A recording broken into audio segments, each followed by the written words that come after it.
Hey! I get so excited seeing that bumper every time. It just totally psychs me up. And here we are, yet on another Sunday here for another Comics Cast. Let It Out. Good morning or good afternoon to everybody out there who's on the East Coast, and good evening to my partner in crime, my co-host Rick. Rick, say hi to everybody. Hi, everybody. I can do that without you telling me to. I know, but I just think that I keep on thinking you're going to come up with something new whenever I have say. the technology to say Yeah. hi to people. Well, I just figured you'd have like some sort of like song and dance or something like that you could do whenever I say Rick, say hi to everybody, and then Please, you could start. please, I don't dance for free. You don't. No. You do for dollars. Yeah, And then you do it for money. dollars. money. All right, so welcome everybody to yet another fantastic edition of Comics Cast Let It Out, where we feature independent creators, whether they be pencilers, inkers, publishers, distributors, you name it, we feature them. And the good thing, or the really novel thing about Comics Cast Let It Out is that we have a live drawing component. So it is an interview, but it's more of a conversation. And it's just us getting friendly and cozy with our guests. And then we do a live drawing component, and we encourage everybody to participate, to get in that comments field, interact with us, interact with our guest. And then, of course, we have that live drawing component. So we want you all to draw along with us, too. It's your chance to draw along with us and get instant feedback from our guests. And also, we'll feature it. We'll show it here on Comics Cast Let It Out. You just need to post that artwork to our sister page, which is the art show. And in the comments field, let Rick know, because he's going to be eagle eyes. He's going to be checking out that comment field to make sure everybody's in there, or everybody that's drawing along with us gets their art seen. So please. Speaking of. Oh yes. Brian, $25.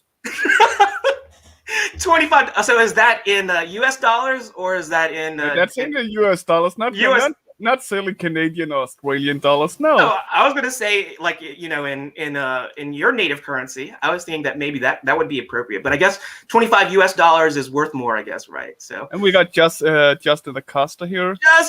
Justin. Long time fan. Yes, he's one of our super supporters there on Comics Cast. So I also want to. Rick has read my mind. He's pulled up our YouTube page here. So Rick, you want to click on that videos page so we can see the plethora of videos that we have. Oh, okay. Is it refresh? There you go. Yeah, we have more than 6 videos there. So if you click on the tab, you can see all the past episodes of Let It Out. We also have another show that was last year that was called the Artist Roundtable.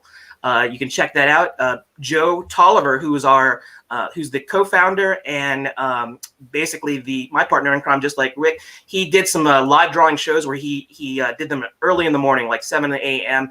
And he has some fantastic draw-alongs that he did with some creators as well. So check that out. You can also see the bumper that we just ran that also Joe, man of many talents, put together. So yeah, check out. It's on YouTube. It's Indie Comics Cast. And you have to put INDIE in front of it. And just so you know, let's show the little banner here. You can follow us on YouTube at Indie Comics Cast. So just do a look for that. So on Facebook, we are just Comics Cast, but on YouTube, we are Indie Comics Cast. So we want it to be special. Yeah, we have to be. Yeah, we try and be that. Wait, Rick, you do this all the time. Look at that button. What? Look at that. Scroll up to the top. It's nothing. I know it's not in English, but when it's red like that, that means that you are unsubscribed. What's the deal? We just got to 200. 200. We finally got to 200 subscribers, and yet you unsubscribed. See, now I'm subscribed. Okay. Okay.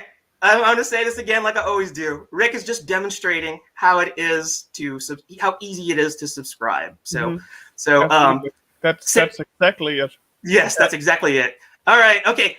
Sarah, I saw you pop up that comment. She's spoiling it a little bit for us. So, Sarah. Sarah, don't even say that. Yes, Sarah. Yeah, Sarah, don't spoil it. All right, we took care of our little bit of shameless self-promotion. So let's get that page out of there. So we're going to do our virtual drum roll here, and we're going to go ahead and kick the show off and introduce our guest for this February 7th Sunday edition of Let It Out. So here we go. Virtual thumb roll, and our guest is. Oh. I can't drum roll and get him in at the same time. Okay. I'm sorry. Maybe I should have been the one to click the button, or next time I'll do the drum roll. But I want to welcome everybody. We have Mr. Roi Mercado. Hey, everyone. Round of applause, everybody. Yeah, that's the round of applause. I want to welcome you, Roi, because Roi has been a superstar supporter of Comics Cast, and if you didn't know by watching previous episodes of Let It Out, he is also a phenomenal talent, just an awesome illustrator. And as I've got to know him, he's a man of many talents. The guy, and you're gonna find out today. He's also the writer, the author behind his own, independent comic creation. He pencils, he inks, occasionally colors, he letters. He's an editor. He's a father of 2 wonderful kids and a beautiful wife, of course. But I've just he's not the father of a beautiful wife. Joe. I said father of two kids. Did you not hear what I said? A father of 2 kids and a beautiful wife. And he has a beautiful wife. Yes. Phrasing, okay, Joe. all right. Here it is. You got Rick teaching me how to English. How to speak. But and all of this. And Roi, on top of that, is only 26 years old. Just a youngin'. He's just a youngin'. But Roi, say hi to everybody. Hello, guys. Yeah, he's very soft spoken, but we're gonna tired. It's like 2 in the morning. 2 in the morning there. Right. Yeah. I mean, we had the Philippines you're from, right? Yes. The last Manila, time we had one from the Philippines a few episodes ago again. Marius, he doesn't sleep either. Is that a Philippine thing, or is it just the artist that's not allowed to sleep? Probably an artist thing. Yeah, definitely. Because I do that all the time. Rick is up all night doing stuff too, but he's gaming. Sometimes he's just gaming like at odd hours in the night. So I have to take my break sometimes. I know Rick's philosophy, and just I love this saying. It was from one of my aunts. You have to, if you work hard, you got to play hard at the same time, right? So gotta take time to recharge. So anyway, I want to direct everybody to stop this and show this. Oops, where is it? There it is. So here we go. You can follow Roi on Facebook at roi.draws. On Twitter, it's Roi Mercado. And then there's also his email, which is roi.draws20@gmail.com. This ticker that you see at the bottom, it's going to be there the whole show. So I want you guys to note that. It is also in the comment field as well, because I want you to hit this guy up, because you're going to want to get phenomenal artwork from him. You're going to want to get him to commission work. He's just a phenomenal talent. And when you see the show, you'll know what I'm talking about. So again, check out that ticker below. That's how you can get in contact with Roi. So, we had a pre-show yesterday, and I think that pre-show was 3 hours? I don't know. It turned out it could have been a show in itself, but I had so much that I learned from Roi, and I tell you, you guys are in for a treat. Like it always is. Wait, you allowed him to talk at the pre-show? That's new. That's true. I think if we were to do a tally of how much I talked versus how much Roi talked, I probably was up there in the high percentages. But Roi, speaking of, like, I've just been reading the latest episodes of the Inhumans, right? Mm-hmm. And I at first the thought hit me. I'm just glad Black Bolt isn't a woman, but to be honest, I'm just glad you're not Black Bolt. Oh my God! I know, because the world would be destroyed, because I couldn't keep my mouth shut, and I would just be destroying things left and right. So no one has ever accused me of not having enough to say. So that's my wonderful co-host Rick calling me out in terms of me being a chatterbox. So let's stop with me talking, and let's move to the next phase of the show, which is what we call the elevator pitch. The elevator pitch is where we hand the mic over to our guest. In this case, it's Roi, and Roi gets to tell us a little bit about himself while we scroll some of the artwork that he shared with us. So let me call up that PDF, and Roi, this is your chance to toot your own horn and just tell us all about yourself. All right. So Mike is now officially in your hands. Go for it. Yeah, so hello everyone, finally. I am Roy. I'm a local artist from Manila, Philippines. And I've always liked drawing from a very, very young age. That's because my father is a comic book artist. So art was really a normal thing. You can say that's a really normal thing in our home, and I think it all started that way. I never studied art formally, um, but my dad always supported me by giving me the books, the anatomy books. I have Hogarth's anatomy book, Bridgman's, Andrew Loomis, and even The how Bible. to draw. Yeah, the how Yes. to draw comics, the Marvel way, Yeah. Oh Yeah. yes. and two other how to draw comics. So basically, that's how it all started with me. Yeah, I was joking around with Rui yesterday. It's like it's in the blood. His dad is a comic artist Yeah, who sounds like it. yeah, and not only that, his dad went on to doing animation as well. So Mm-hmm. we're going to show some motion comic things that Roy did. But yeah, we were joking around with it. It's like he comes from a long line of Jedi artists. So the midichlorian count is high in his family.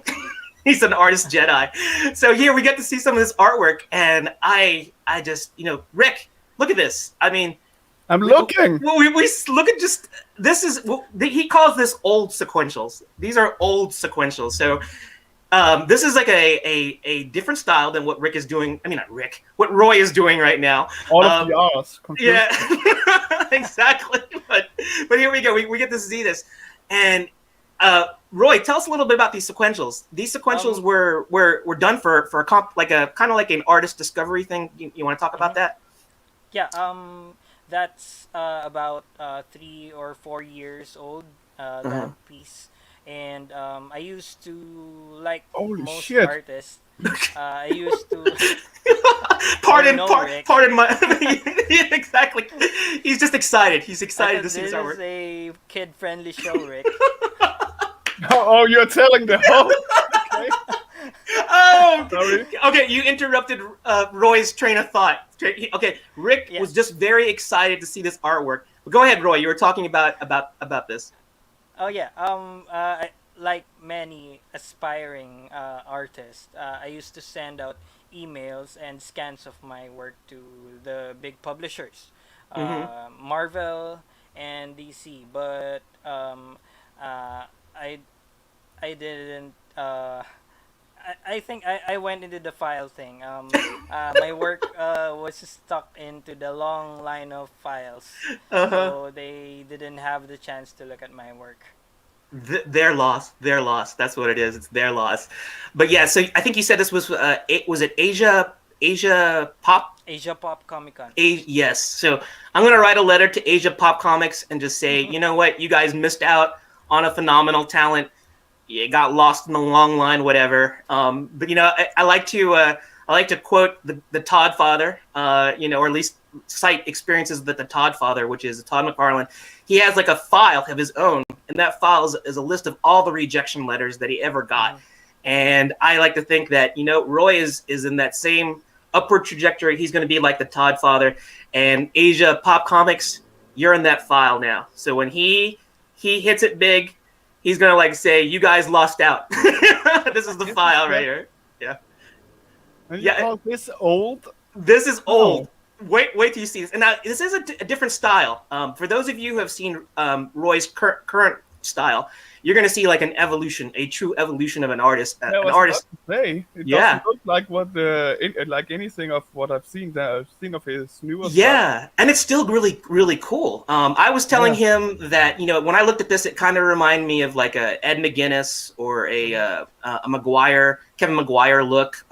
Very clean pencils. What is still carries over to his new artwork, because his new artwork is mostly digital, is that it's still really clean.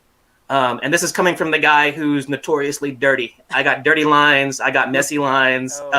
Yeah. And Look at this. Look at this, Roy. You're already getting invited to work with other people. So for screw Marvel, screw DC. Wow. Yeah, Dojo People here knows what's up. Yeah, He also asked a pretty good question that I know we were gonna talk about a little later, but seeing it's already up here, let's talk about it now. Okay. I went to the site to order his comics, but I cannot select ship to Mexico and United States. Yeah. So he sent them there. All right, I talked to Roy about this yesterday, and this is where Rick can kind of beat up on my guest just a little bit, because unfortunately you're going to see fortunately you're going to see phenomenal artwork. Unfortunately, the book that we're going to be showcasing, you can't get it unless you're in the Philippines. It's that exclusive. But that's basically only Marius here. Yes, Marius is the only one. Marius. What do you mean? There's probably legions of Roy fans that are just in the comments field, or like watching right now at 2 in the morning in the Philippines that are watching Roy here.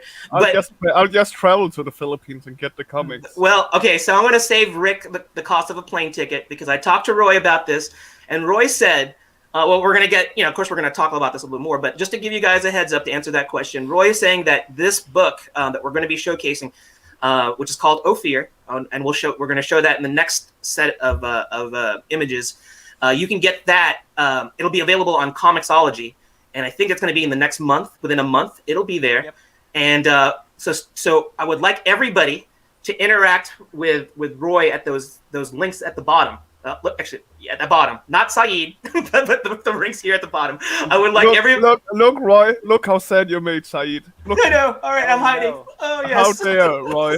so anyway, yeah. So and Saeed is a tremendous supporter of all of our guests here. So I think he's definitely supported his fair share, and we appreciate that. So basically, wait for it to show up on Comixology, but in order to get on that list, make sure you reach out to Roy at those lists that you see the ticker at the bottom. Email him. You made him happy again. Yeah, you got to follow him on Twitter, on Facebook, and he's going to be compiling a list of contact information for people that if they want to find out more about his work.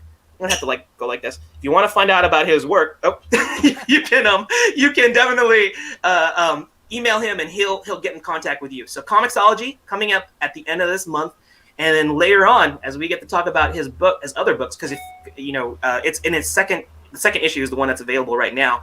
The third issue is in production. It'll tell you about issue. You can still get issue number 1, because that's going to be coming up. We're going to talk about his future, what he's going to be planning to do with those first 3 issues. So, and it's going to be a comics cast Let It Out exclusive. So we're gonna give everybody the lowdown on what's new with Roy. So hey, let's keep on going.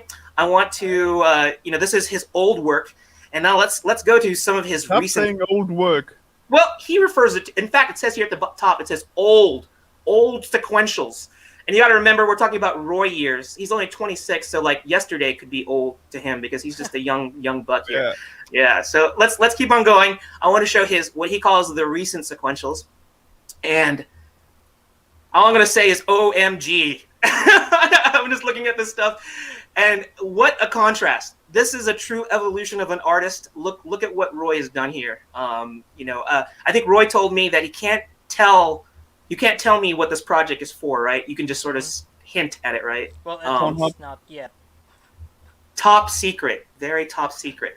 But he's allowing us to see these sequentials. And Rick, I mean, I'm just looking at this. Look at Did you do the inking as well? Yes.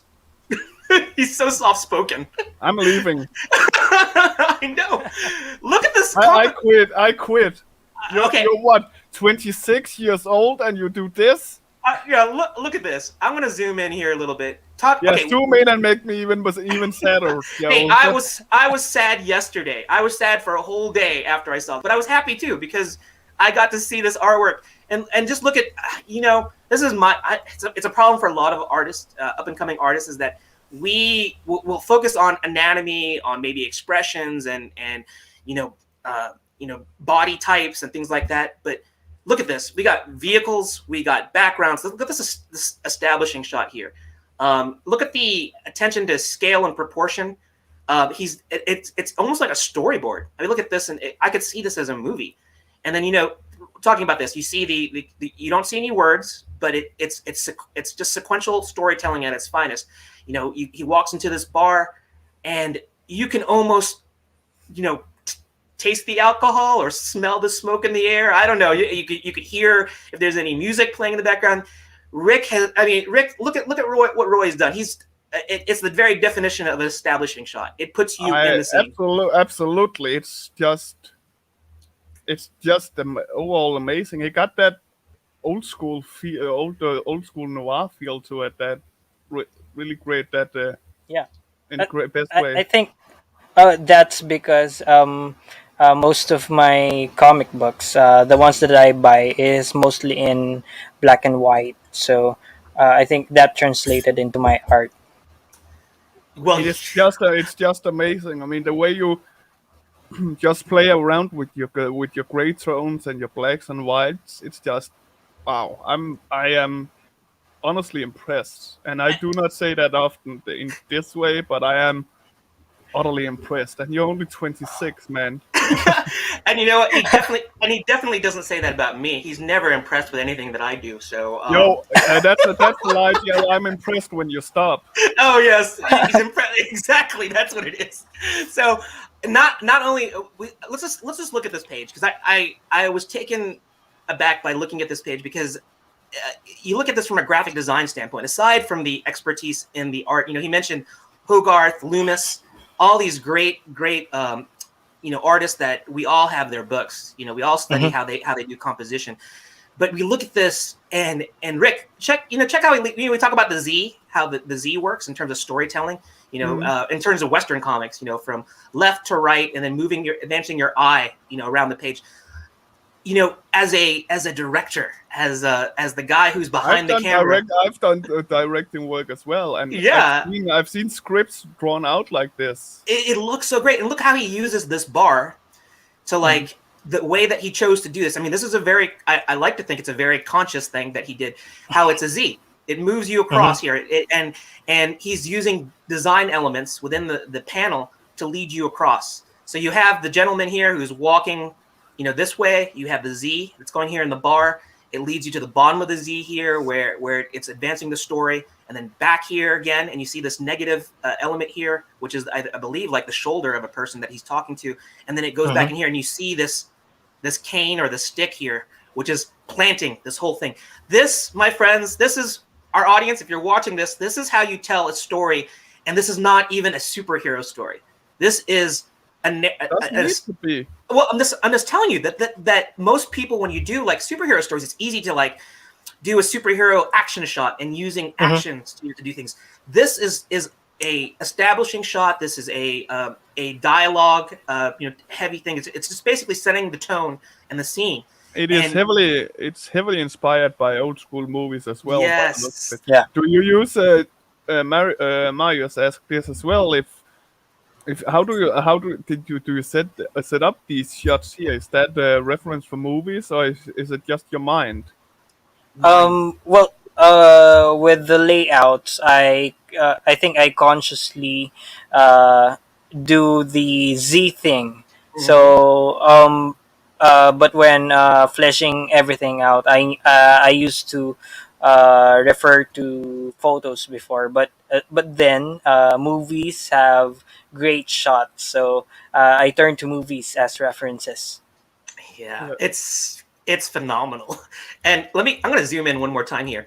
This is another thing that that I was really impressed with Roi, because now Roi is doing all digital. I think you're doing all digital now, right? Is that correct? Yes. And Yes. What it's done is that it's, Roy is very aside from his eye for composition. Rick, check out the textures. Look at the brush. I have already checked them out. I It mean, looks like awesome, good. It's Awesome use of ink wash and yes, and rough textured brushes. Mhm. It sets like, if this was a kind of like if this was a scene that you'd see in a movie, like this would maybe be like a bokeh effect where it's like maybe blurred. You can't really do that. I mean, you can kind of do blurring effects and stuff. Like I've seen it done effectively, but Roy has done with his technique is that he's used textures in the backgrounds to kind of like, you see that here in these in like the wood. And like I don't know if this is like a mirror, but you see it here behind the bar. You see the bar texture, and he's just look at this. I mean, these are things that everybody would be so focused on, like getting this composition with these people and establishing the architecture here. But Rick Roy goes in here and he just adds like another level of just goodness. It's just oozing goodness. Another great technical question from Marius. We know. Was this done on Photoshop or Clip Studio? This is done in Clip Studio Paint. They have better brushes, way better brushes. Absolutely, I completely Sorry, agree. Photoshop. Yeah, that's like me. I use Photoshop, but actually, I don't use Photoshop. I use Photoshop for doing Well, your photos. bottles. He also noticed that the bottles in the shots is very detailed. With those hand drawn themselves, you hand drew everything, right? Yes. The downside for this page, the only thing about this kind of detail, this page took me about a week to finish. I believe it. I believe that. If you had said 2 days, I would have left. I know. I think that would have done it for me. Yeah. I'm out. The second panel only is took me about 2 or 3 days. Yeah. Just the second panel. Yeah. Wow. Yeah, that's all I got to say is wow. And this is I guess Roy's his signature is that he can add these little textures. And I've seen artists that they use like halftone screens and things like that. But I just seeing this. I'm going to go. We're going to talk. This is still a little bit technically. This is still part of your elevator pitch here. So let's talk a little bit about we just taking over your elevator pitch. Yeah. I'm gonna hit that hold button. We're gonna be in between floors right now, so that way we can just stay here on this floor a little bit. We were talking a little bit about your influences, and you have some of the same. We talked about the books, the anatomy books. Those are your influence, but let's talk about like some of your modern influences, because I immediately. We have so much in common. We have some of the same artist idols that we definitely love. And when I look at this, there's a particular artist that you and I were such admirers of his work, and that artist is Pepe Larraz. And I see. Okay, this is another to all of our audience out there. This is how you can kind of like really follow and absorb and really learn from an artist that you love, but you don't have to like.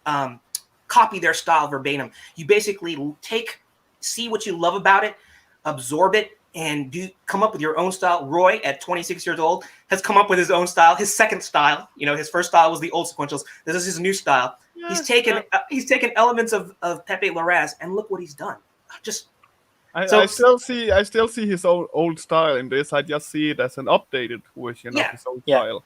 It's an evolution. It's not like he's completely changed his style. There are still things that share from old to new, but it's definitely an upgrade.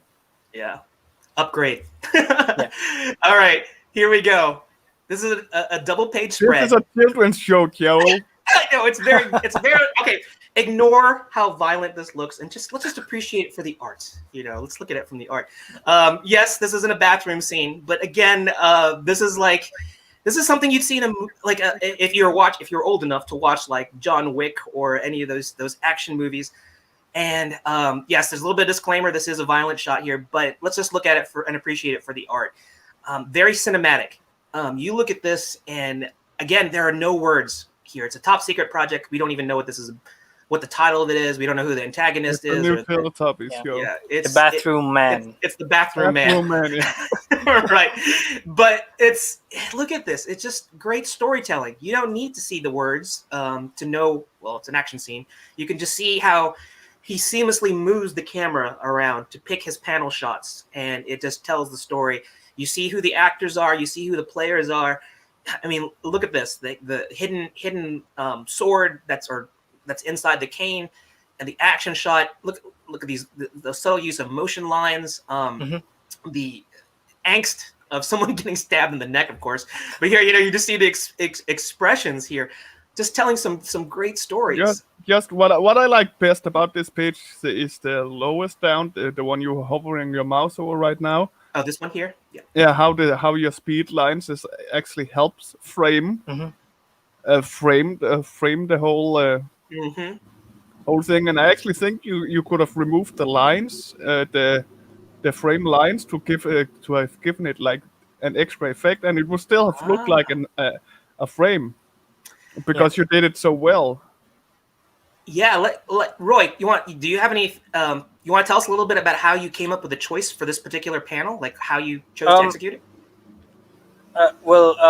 Firstly, with the layouts, I am really inspired by Coipel's double page spreads. Yeah, I can see it. So I can see it. I took many notes of his double page spreads. Going back to your question, I have that speed. I think I'm still experimenting on stuff. If you can see, I use the different kind of speed lines in that panel and the one that's above. I'm This one here. still kind of looking for the better style, I think. But I think, like what you said, it works. It works. And another thing, like what Mario said, the opening shot, the knife opening shot, that's not really included in the script. But I think I've added the drama, including that shot. Good And idea. I think, Good call. yeah, I think artists have can call on especially these kinds of shots. Yeah. Improvement for the pages. I mean, if you hadn't done that, he would suddenly just have a sword in his hand instead of Yeah. a cane, right? Exactly. So it Exactly. was a good call, and that is what the proper good writers does as well. They allow the artist to also have some free work in it. Uh, So it's not just do this, do this, do this. Yeah, that's the true artist-writer collaboration, especially when a artist can take what the writer has done and accentuate it, to help tell the story. Now, I want to do a little commentary about this panel too, because this is where I think Roy is in a great position as the Philippines is just a hotbed for talented artists. And what's good about the Philippines is that we have a unique perspective in the sense that we have a lot of Western influence and we had a lot of Asian influence in our artwork and things like that. And so Roy is a product of that fusion of having both Eastern and Western look, because I read this book. I can't remember the name of the book, but it was about comic illustration. It was comparing Eastern style versus Western style in terms of like how to depict motion. And it's you don't really think about it when you read it, especially if you don't read manga. But if you read manga and you see a lot of manga influences coming into Western art, and the depiction of motion. If you look at early, I would say the golden age and the silver age of comics, and even up into the 80s before anime and manga started becoming more popular, the way that Western comics would show motion is, think of it like the Flash. When the Flash would be running, they would have like a motion trail of him. You'd see like a repeat image of him, and then everything that was in the background that was static. It was static. You always showed the person moving. Now the Eastern way of depicting that is to blur the background or to blur elements around it, and then the object that is moving fast or the object that is moving, that is what's in view. So it's kind of a weird, you don't really think about it, but it's kind of neat to think about how Eastern versus Western styles in terms of how they depict motion. Now here we have Roi. Roi comes into the picture, and this is something that I've seen, and it's a trend I think that other artists are kind of adopting. But here we got Roi doing it in spades. He's doing both. He's using the motion lines to blur the background, but he's also using it to blur the hand that's actually creating the motion. So it adds like another level of motion. And what I'm so impressed with this, Rick, when I'm looking at this stuff, is that usually when things get inked, sometimes the energy is lost. We see no energy loss here. No, but I also think that that's because it's him inking it. I mean, true.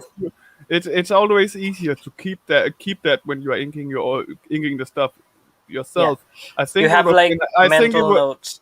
Exactly. I think it would have been harder to do if it had been another inker, an inker that didn't know Roi, as an example.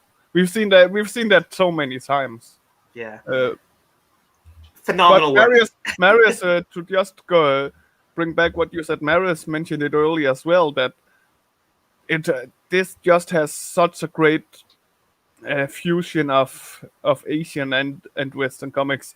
You use the great looks that from Western comics and take the great from Eastern comics, and you mix them up perfectly. I really love what I'm seeing here. Yeah. Just too bad I can't buy the comic. Hey, but Rick, you can go to that information there in the bottom and get on his. I lost my. Yeah, I know. So I do want to apologize on behalf of Roi. Is that if you want to buy his artwork, it will be available Comixology later on this in the month.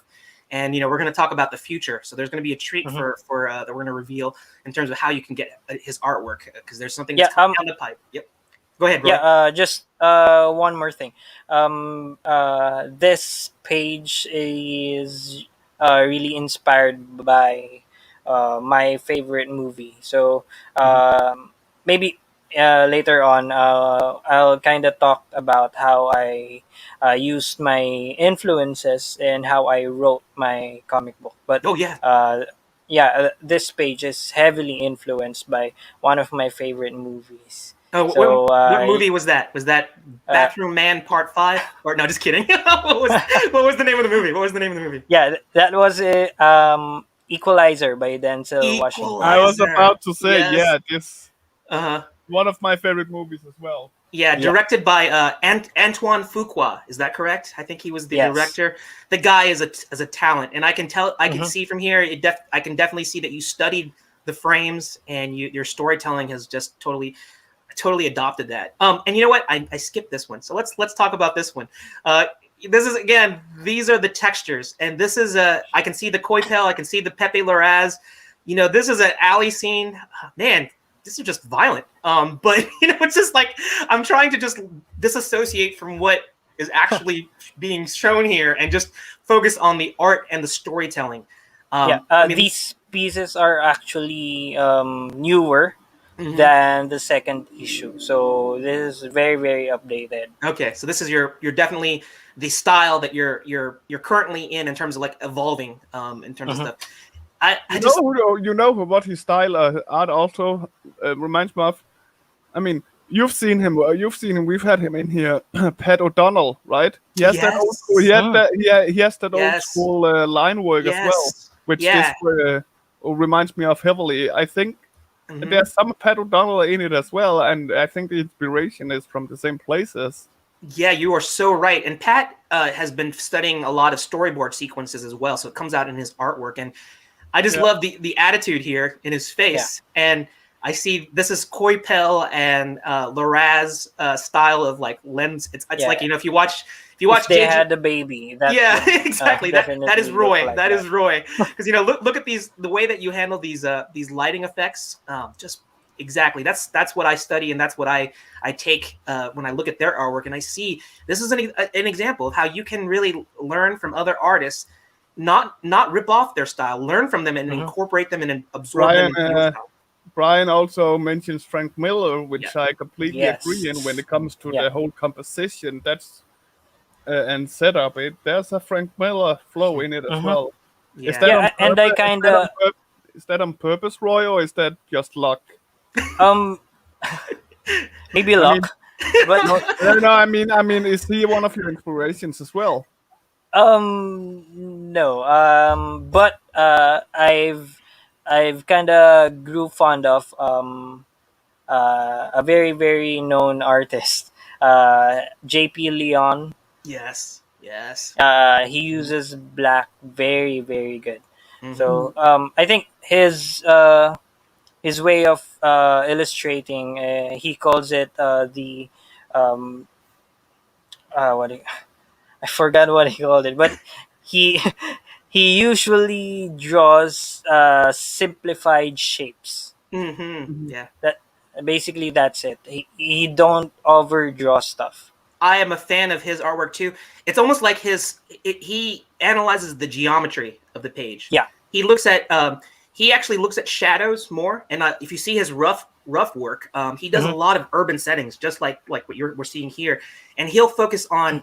It's like but he doesn't do like every like Arthur Adams. Arthur Adams will draw every little window in a building, where he will do he'll do the negative space. He'll do a general shape and then just do the negative space, and it allows your mind to fill in the blanks. But the composition is so well done that if you squint your eyes, you can see the shapes that you're talking about, the geometry. Phenomenal artist. I would like everybody to check him out as well. Yeah. Because that way you can know that Roy was influenced by him. Yeah, and one more thing. Yes. I think in his interview, he told the interviewer that what made him really really good is he took advantage of being a photographer. So he used a lot of photo references, and my father used to tell me about one of our local comic book greats, used to also work with photo references. So I think that's really really helpful for artists like me. Thank you, Roy, that you say that, because people need to know that reference is okay to use. I'm a huge spokesperson of people need to use reference until they have them proper memory to put it down. So I'm really happy that you said that as well. Yeah, that's excellent point. It's you have to have that visual memory bank that you're kind of building up. And I think you mentioned photography. Photography is a great if you can get behind, especially now everybody has a phenomenal camera on their phone. Go out and just take pictures, and when you're taking pictures, just don't focus on what your main subject is. Think about what's around it, and when you think about that, that's how you do sequentials. I think is that you learn how to frame things. You learn how to arrange your subject within a frame. So think of your field of view that's in your camera. Think of it as a sequential page. So maybe whatever you're taking a picture of, think about the point of view, the perspective. Think about what's surrounding it, and maybe move your subject off to the left or to the right. Think about balance, and I think that's one of the things that I think artists, kind of like what Rick said, is that we think that it's a handicap to use references. No, it's not. It's good because that helps ground your work in a certain sense of reality, and at least allow you to get that visual memory bank built up, so that eventually when you have to, you can just pull that information out yourself because you've done the muscle memory. Like Mary says right here, there's no shame in using reference. There's no shame in admitting that you need training wheels while you're still trying to speed up and pedal on your own without ease. I mean, yes, exactly. Of course, Marius comes in and says it's the smartest. Yeah, so let's keep on going because I think we're still paused between floors. I want to get to this. Last thing from Brian here, Arias Hernandez in the Philippines, the visualizer. Is that one? Is that an artist you know? Yeah, I've seen his work, but I don't know him personally. Okay. I just stalk him. Yeah. You just stalk him. Yeah. It's like I think we all are stalkers when it comes to like following our we're fangirls inside. Exactly. No, I'm fangirling outside right now, Roy. you're gonna see Rick is gonna show up at your windowsill and he's gonna be hey Roy, I've come from I've Denmark. already tried to hack his address and everything. It doesn't work. Yeah, Rick. I still haven't seen that Flash thing from the last episode. The Flash. Oh, the Flash. Oh, Do you remember your I sent you the DMs. I mean, I can stand up right now. No. Sit down. Yeah, you're gonna have to watch last week's episode to understand what the inside joke was about flashing and Rick. But anyway, that's another story for Brian just stole you, Roy. I'm sorry to say. Brian from Dochu-kun Comics, right? He works with Dochu-kun now. Oh, you mean Arias? Yeah, I guess Brian has been recruiting. He's been recruiting in the Philippines, So I mean, I can understand that Brian has good taste. We've seen his the artist he brought with him. Yeah, so yeah. Great. He is a guy that has good taste. He does. Oh, let's keep on going because we're stuck between floors right now because we want to go through all this artwork. You're stuck. Hey, you're talking too. So here, this is kind of like I look at this. This is kind of I remember seeing this artwork before, and it's a go back. It's a short. It's kind of like a short sequence that that Roy put together, and it features Elektra and Iron Fist. And I remember seeing this. Look. Sorry, but the first frame there, man, that's just. I'm not afraid of heights, but I feel it. You know when you see a drawing or watch a movie and you feel afraid of heights? Yeah. Because that's how I feel from that frame, and that's in my eyes means that you did a really good job.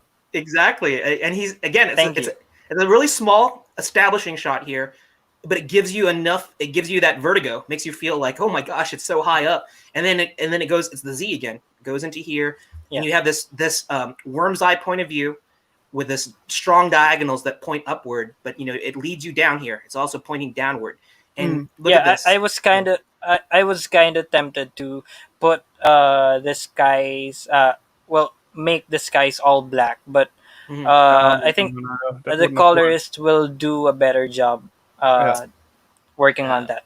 Yeah, that's a good call there because I think you would have ruined the whole feel of the setup if you had put black there. I completely agree with you. That's a good call. Yeah, well, I think colorists will definitely. I think you should give colorist notes. If you're not going to color this yourself, if you didn't want to. I mean, this is spec work. Not spec work. This is just something that Roy did for fun. It's not like he was commissioned by Marvel, which is their loss, to do an Elektra Iron Fist story here. But I think that just like a good writer will collaborate with their penciler, a penciler can talk to their inker and the inker can talk to the colorist, as long as there's people talking about like what your objectives are. And I think that, this could be an all black sky. I think it could work, but not pure black. We think about like movies like Guardians of the Galaxy and, which is it's a cosmic movie. And what I loved about Guardians of the Galaxy is that it didn't depict space as just being blackness. It had purples and magentas and, it looked like something you'd see out of the Hubble telescope in terms of like these rich colors. And I think that's really cool. You could do something with a night sky. The night sky could be, if this is a night sky, it could be during the day, of course. But if it was a night sky, the reflections of the ambient light, lighting up the sky, could be there too. But this is black and white and it's already filling so many, like any color that's not there, your mind, I can see it. It's filling up my imagination. Why even color it? It's good enough to be without color. True. We're seeing it here in its glory. It's all black and white. But here we go. I'm gonna keep it going here, and now we go from like this multi-panels to like the Z formation with here we're down to like 1, 2, 3, 4 panels, and then we go to this one here. So Roy killing it with just a splash page here, and it's the landing and it's the introduction of these two characters. And what I like about this is the gaze. We have the perspective that we have going on here. That's going. It's the triangle formation. Triangle formation. But you have their gaze that locks them in, and it already engage. It's showing the engagement of these two characters in terms of like, is it going to be a battle? Is it going to be a throwdown? And then we go into here, and this is like a dialogue scene where you can only imagine what they're talking about. They could be saying, "What did you have for dinner last night?" I don't know. What did you have? It could be one of those chicken, and then she says, I hate Kung Pao chicken. And he says, your loss. And he says, okay, bye. Yeah, exactly. I'm gonna go get some bang bang shrimp instead. Yeah. So yeah. So here, and Iron Fist is totally offended because he loves Kung Pao chicken, and that's the whole reason why. Now we're ruining his whole story. no one's gonna look at these panels and not think about Kung Pao chicken and bang bang shrimp. But Our job here is done. it is. But here we look Just at like this. Borbane's lechon. Yes, Borbane's Lechon. You got to go check out Marius's episode to understand what our reference is for that one. But here, we look at this too. This is going back to being very cinematic as well. We have these really panoramic 16:9 like aspect ratios, which are like it's like a still from a movie. Nice groups as well. Yeah, right. I mean, Just great storytelling in terms of like you have the urban environments. You have this shot that shows the distance between it, where you can have lots of dialogue if there is, but even if there it could be a stare down, where they're both arguing about Kung Pao chicken and bang bang shrimp. Just again, it's all of that whole thing, and it's just really telling a really effective story in a sequential. And then she just decides to leap off the roof, and I looked at this again. I'm just eating up the urban environments. I mean, I remember reading like Brian Hitch's how-to book, and he did some phenomenal artwork with his urban environments. Coipel does the same thing, Pepe Larraz, and just seeing all of this. And here we have, we have these. This is a combination of different shots. We have these really wide angle shots, and then I like this scene that's not limited or not confined by panel borders, but you framed it. If you see here the way the buildings are, it's like in a triangle pointing downward. So you see all this stuff and you see the action. It's building up to this point. And you see her body and how it's moving downward, him avoiding the side strike here, but just I've analyzed it. I just gotta tell you, I really spent a lot of time looking about how you compose this shot. We sadly don't have time to analyze every page. So yeah. Let's keep on going. Just really cool stuff.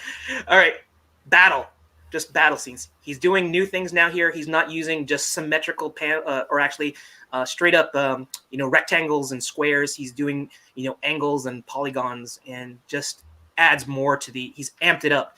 And then look at this.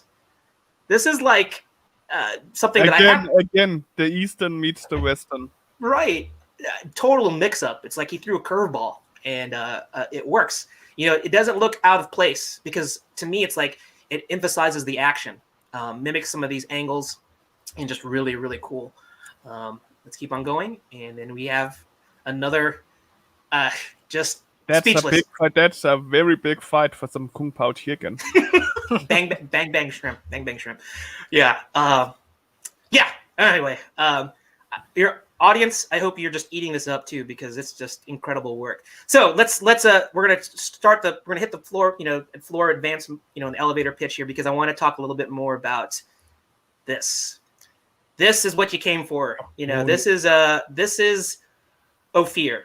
And OPHIR is Roy's IP, his OC, and his OC's, his intellectual property. This is something that his baby. This is what he came up with. And I'm just going to scroll through this, and I'm going to let Roy talk a little bit about what OPHIR is without giving any spoilers away. I'm going to let him take the reins in terms of being able to describe what it's about, so it'll whet the appetites of our audience, and that way they can go buy the book on Comicsology at the end of the month. Or in the Philippines. If you're in the Philippines, Marius, you can go buy it. The rest of us will have to wait. So here we go. So I'm going to flip through this. You have the mic, Roy. Tell us a little bit about OPHIR. All right. I'm gonna do it short and sweet. In a nutshell, OPHIR is just like Conan the Barbarian, and merged into the gladiator. It's like Conan in Marcus's shoes in the 14th century Southeast Asian setting. So basically, if you love well, not really gore, but you have that action side. But if you love Conan, if you love action, and you haven't seen or you're not familiar with Southeast Asian culture, I think my book is the book for you. So yeah, that's basically it. Well, that certainly sells it. Everything that has Conan in it usually tend to sell a lot. And I also talked with Jell a little, and he started talking about J.R.R. Tolkien and that it had a lot of magic in it as well. Not And ma- that's just me. I love that stuff. So when it when you're done being selfish and keep it to yourself, I will be happy to read it. Look at this. yeah. Yeah. It is violent, but I'm just gonna say Will that. will this be colored as Oh, well? shh. Yeah. Roy, let's save that for the end of Um. the show. Let's Well, for this page, I actually had someone tell me, a Pinoy friend told me that this page isn't really that violent. It lacks blood. So What? yeah, Okay. well that says something about us Filipinos. yeah, I guess so. I Well, guess so. well, I agree. I agree. I'm not like scared of blood and gore. The more, the Mhm, merrier. So I kind of agree. It could be more. It could be worse. mhm. But that's nothing. That's what you show in it. That's what you show in your cartoons to your kids, right? Yep. Well, I guess that it's kind of cool. I mean, I think it's good that this is. I guess if you're looking at it from an art standpoint, just art without the subject of it is, it's black and white. So Hmm. unless you have like it would definitely have more of an impact of seeing red. If you see like the red blood and stuff like that. But you know what? You look at this and I find myself just really focusing on the storytelling, and of course, it is a violent scene. Hmm. But I'm just drawn by this art, drawn to the art. It's just really, really phenomenal stuff. And we're gonna keep on going here. This is something that was really cool that I don't see enough. Well, maybe I don't see enough black and white artwork, comic artwork. But I thought that this was brilliant in terms of what Roy did here with this, because when you use color, it's when you do things when you want to establish foreground and background and middle ground, often everything that's in the background is going to have a lighter tone versus what's Yeah. in the foreground, and that's because of atmospheric effects. And you can rely on color to do that. But when you're doing black and white, very difficult to do that. Roy did it with grayscale. It's allowed he's allowed his the subjects to really pop off in the insets here, to really pop off the page, making them more important than really this is an establishing shot, but it's beautifully composed. Where this is, being on a ship, and you see all these textures, but he's made it so that it's not going to confuse the viewer. This is beautiful technique in terms of just screening it back a little bit, and it allows everything in the foreground to really pop off there. Kudos. Very. Did you do that? Was that a happy accident, or is that something that you intentionally decide to do with Well, this page? I think my style requires not too dark, because if I made the background too dark, it will look like a splash of ink. Well, that's how I view it. So I decided to tone down the background a bit. So the main focus will be on that character. Yeah, We excellent, got excellent. nerds of the round wheel as well. Welcome, guys. Hey, yeah, that Fantastic work.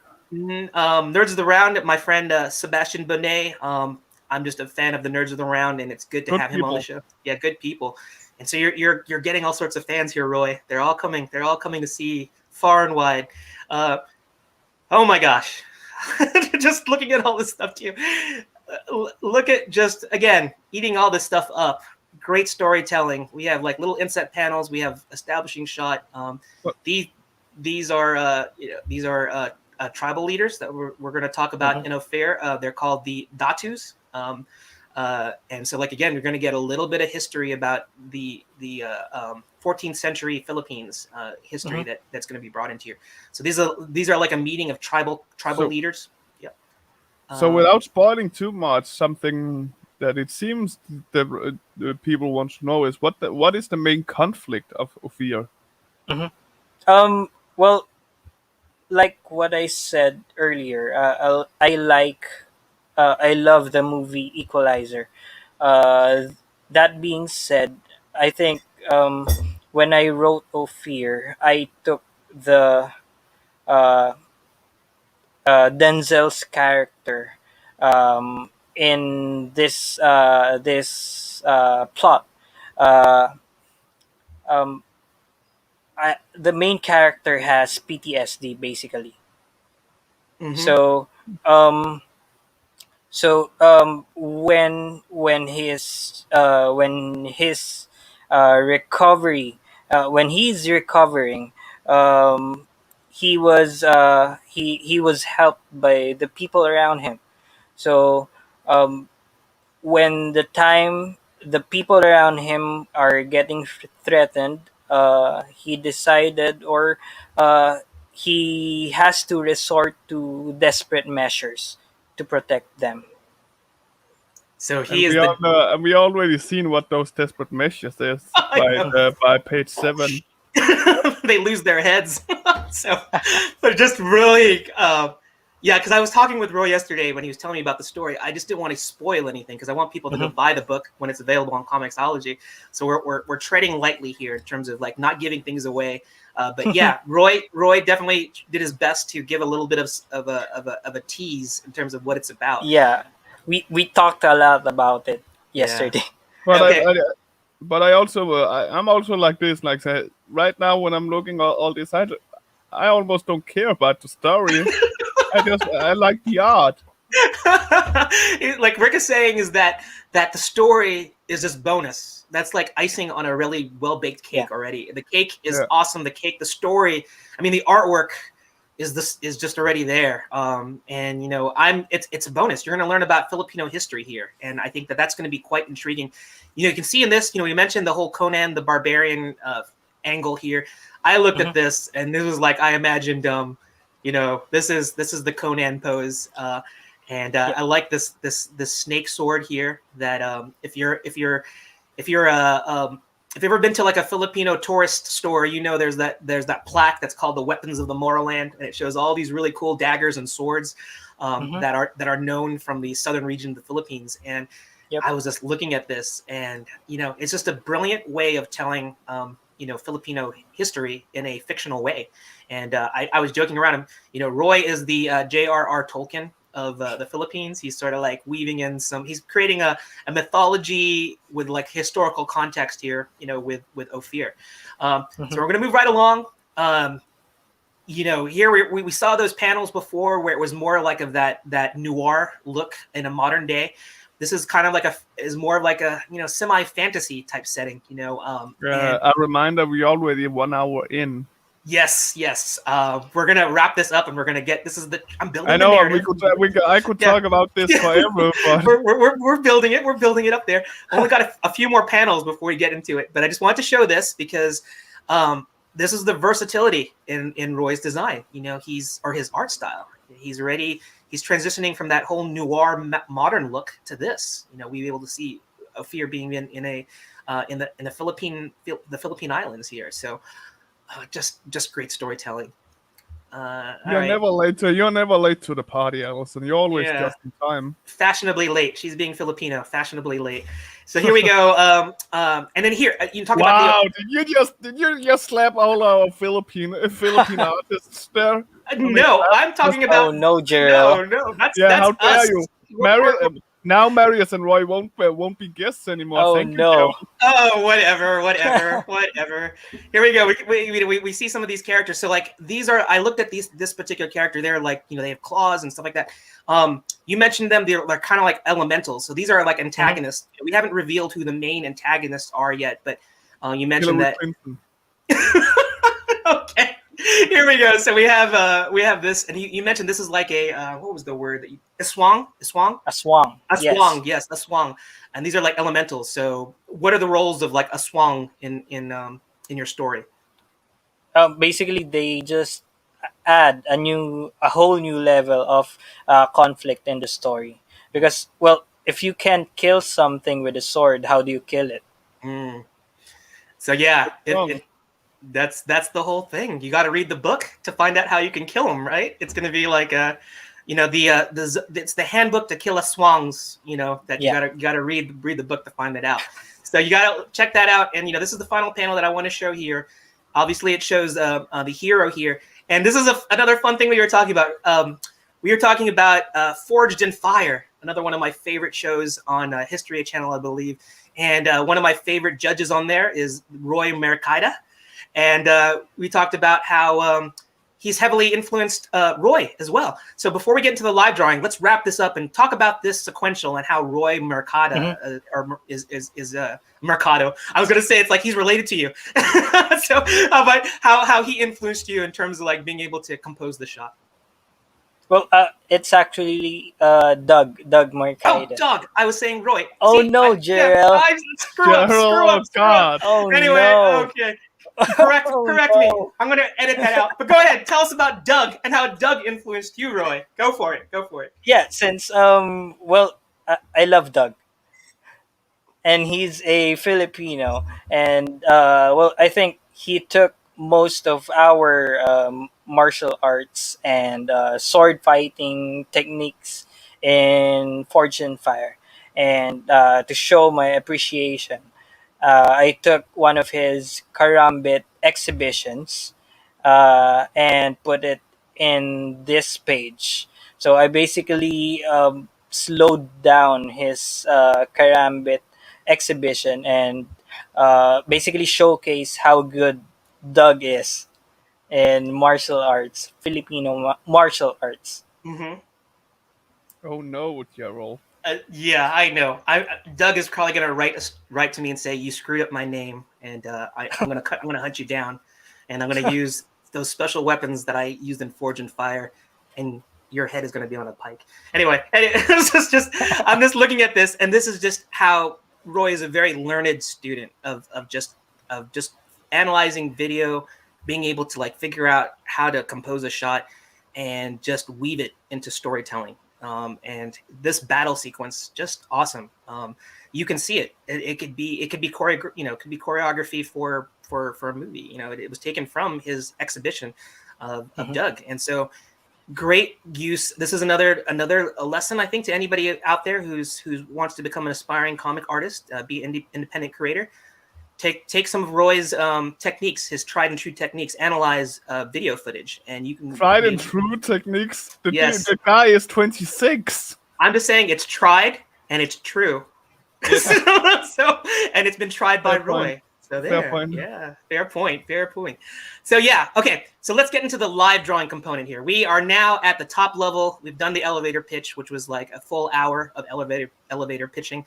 This is where we get to the meat and potatoes of Let It Out, which is the live drawing component. So this is where you get to see the magic happen. You get to see Roi actually bring out one of his characters from a blank piece of paper or a blank piece of digital canvas and share it with you. So this is where I would like all of our audience, if you feel like you want to draw along, please do. We're going to have the comments field open. You just let us know that you're drawing, and then post it to the art show. So go to the art show, which is our sister page, and post it there, and then Rick will pull that up. You just let us know that you're going to be drawing along. Okay, Yeah, Rick. just write in the comments here below when you're done, and I will try and make sure that it gets shown. Right. Okay, so dum. Here's who we're gonna draw for live drawing challenge number 1. Hey, that's me. Yes, this is Rick with his shirt off. He just happens to look like That's that's Doc Makida, isn't it? Yeah. So this is Sindak. He's the hero. He's the protagonist in OPHIR.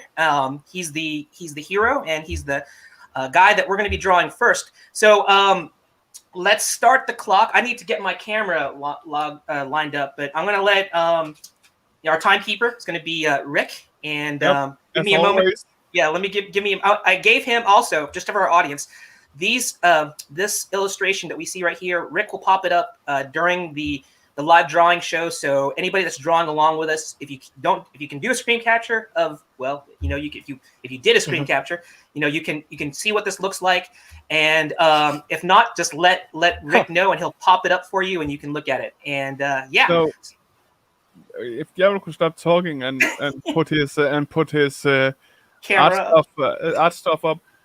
So you're saying that we can see that the physical look of him is basically a Philippine Conan. I mean, not, it looks simple and it's drawn and he's drawn simple. Is there anything special about him? Like, is it just Conan that inspired you to draw him like the physical look? Well, the physical look. Well, if you can, as you can see, he doesn't have that much buffness, muscles, like the usual comic book hero type. Yeah, He has those flabby fats on the side, just like a normal Filipino dad. Too much and lechon. Too much lechon. Yeah, too much he lechon. seems like he has that more natural strength to him rather than Yeah. the gym strength, which is usually easy to tell who got the strength from the gym and who got it from just chopping down trees with their faces in the woods. That's Chopping that's trees how and you, chopping heads. yeah, exactly. So what was his name again? Now I feel bad. He's Sindak. He's in Doc. Yep. Sindak. Well, Sindak means terror or fear in Tagalog. And he's the good guy, you say? With a name like that? Yes. Yes. Okay. So we know. Well, you have to read the book why to know why he was called that and how it connects to his PTSD. Yeah. So you say he's PTSD. That means he's a that tells me that he's a former warrior from many battles. Well, And then he's a datu. A datu is basically the chieftain. So, oh well, usually tribes go to wars for recreational reasons. yeah Recreational. So some people play basketball. They go to war. yeah. You know, Yeah. for recreational Yeah. purposes. I mean, as a Viking, as my forefathers, I completely get that, man. Mhm. Yep. Completely get that. Yeah. Filipinos are the Vikings of the Southeast. The Asian Vikings. Yeah. I always thought that was the Huns that was closer to the Vikings, but I don't know. Uh-huh. I need to study more on the Philippine warriors then. Yeah, I Yes. think if you're talking I about think mainland Asia, but we're talking about the Pacific Islands. So you know, Ah, talking about that, yeah. right. Alrighty, I got my Arcam set up, so I'm going to add that to the stream so you can see. Oops, let me mute that. All right, mute. So the good thing about digital is we get to see Roy's work like really big. So here we go. We got his full screen, and let's start the clock. It is 2:20. Nice round number. So let's go ahead and start our live drawing. And remember, guys, in case you just missed how he looks, it's basically just it's a Philippine dad with a bandana. yeah. Filipino Philippine dad with a dad. bandana is how Roy said it himself. So and a G-string. yeah, and a G-string. Oh, nice. Okay. Now you're talking my language. Yeah. Oh, that's so funny. That is so funny. All right, so Rick already picked his brain a little bit in terms of about. Okay, we need to define datu. So let's talk. Let's talk about what a datu is, and Did yeah, we just do that? did we talk about that? Yeah. We did. Yeah, Oh no, Jarrell. That's Oh, no, two Jarrell. screw ups. No. Two screw ups. First Doug, and we talked about datu already. Yeah. All right, Rick, I'm just gonna like shut up right now.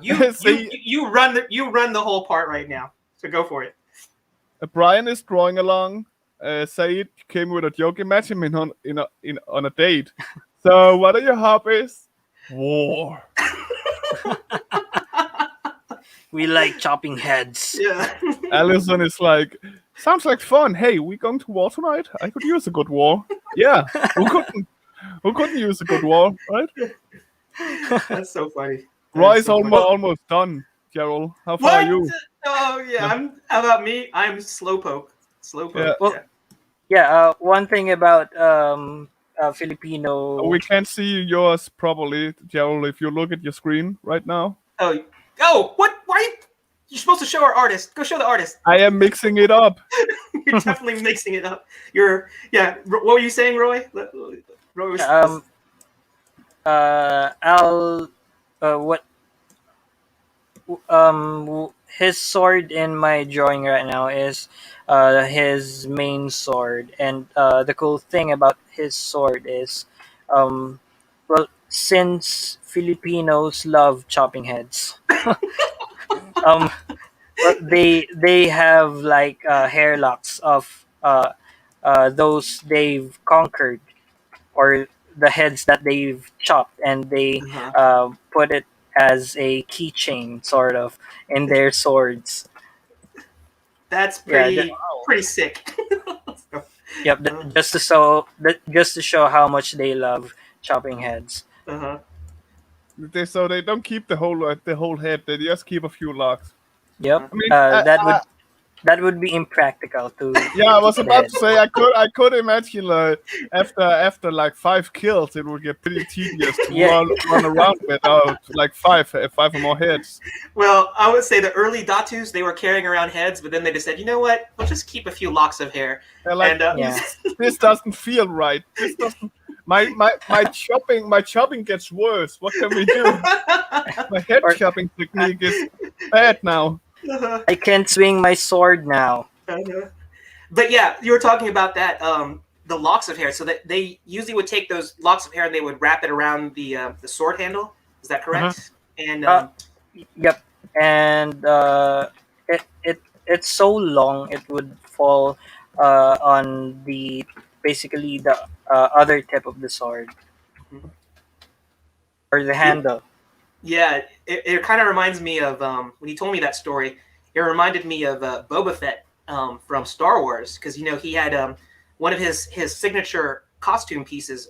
He would have Wookiee braids that he would keep, and I was like, wow, that was kind of a brutal thing to show. And I was like, oh, these Datus, Yep. they're keeping locks of hair from their. I mean, their vanquished. a lot of warriors did that. Vikings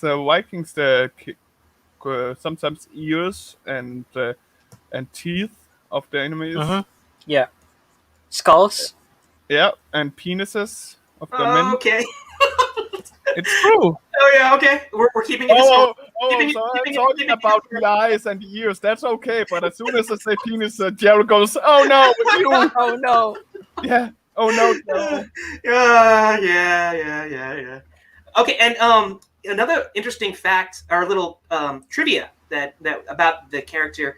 So, like when we showed that character shot of Datu Sindak, is that his particular weapon that he's holding, or that he has in his belt.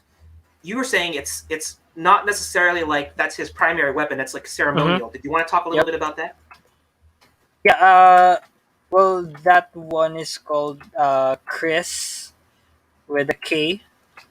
And it's just like a status symbol. Well, just like an iPhone. If you have an iPhone, it means you're a royalty. And well, it kind of used to be that to be a sword back then in the Philippines.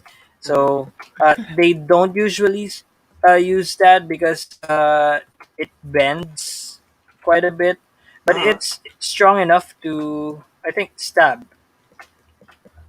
Um, yeah, if you can look at my the sword he's holding now, you can see the V shape and the tip of the sword.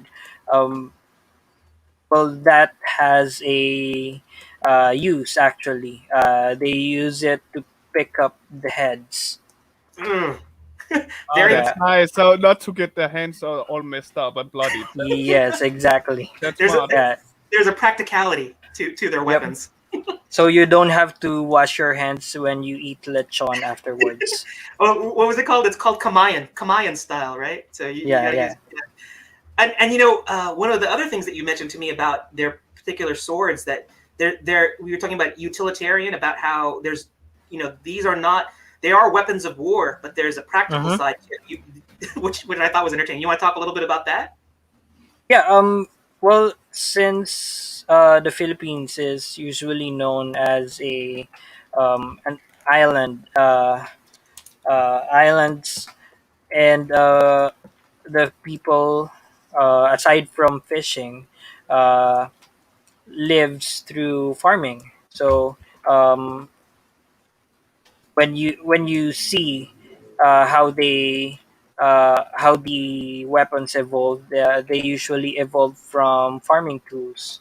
So you take care of your farm in the morning and you battle in the night. Yeah, basically you chop vegetables and you chop heads with the same When sword.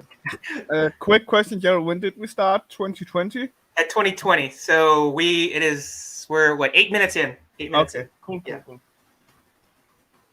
Well, it's the kind of the same way. The more you talk about them, the more I'm like, well, that's basically Vikings, because the Vikings farmed as well and fished, and then they were like, this is boring. Let's go raid some people.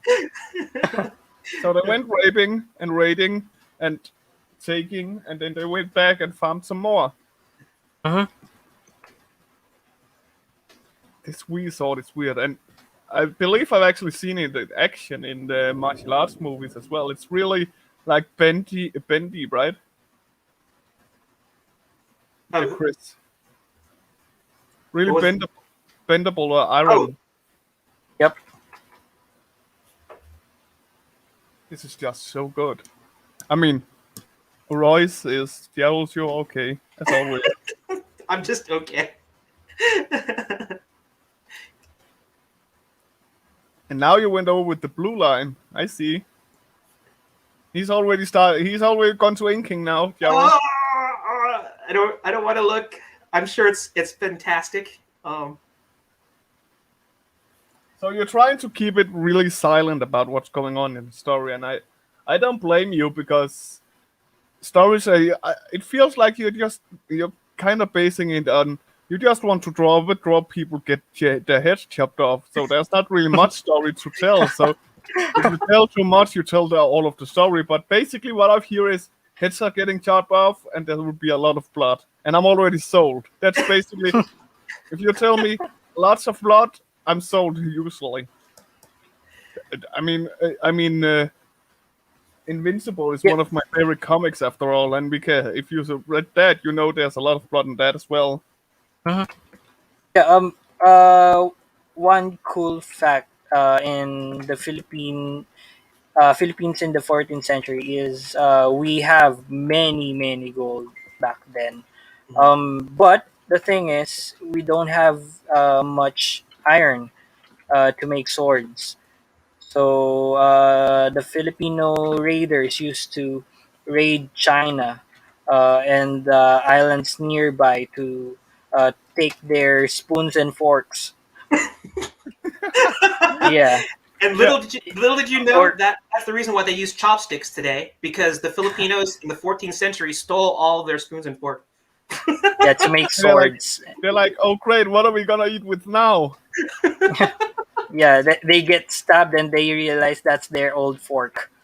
Yeah. Wait, this feels familiar. I've been stabbed like this before. So I also see the funny in that, because normally when we talk about people raiding other countries, it's for the gold. So I can just imagine the Chinese be like, "Oh no, hide the gold, hide the gold.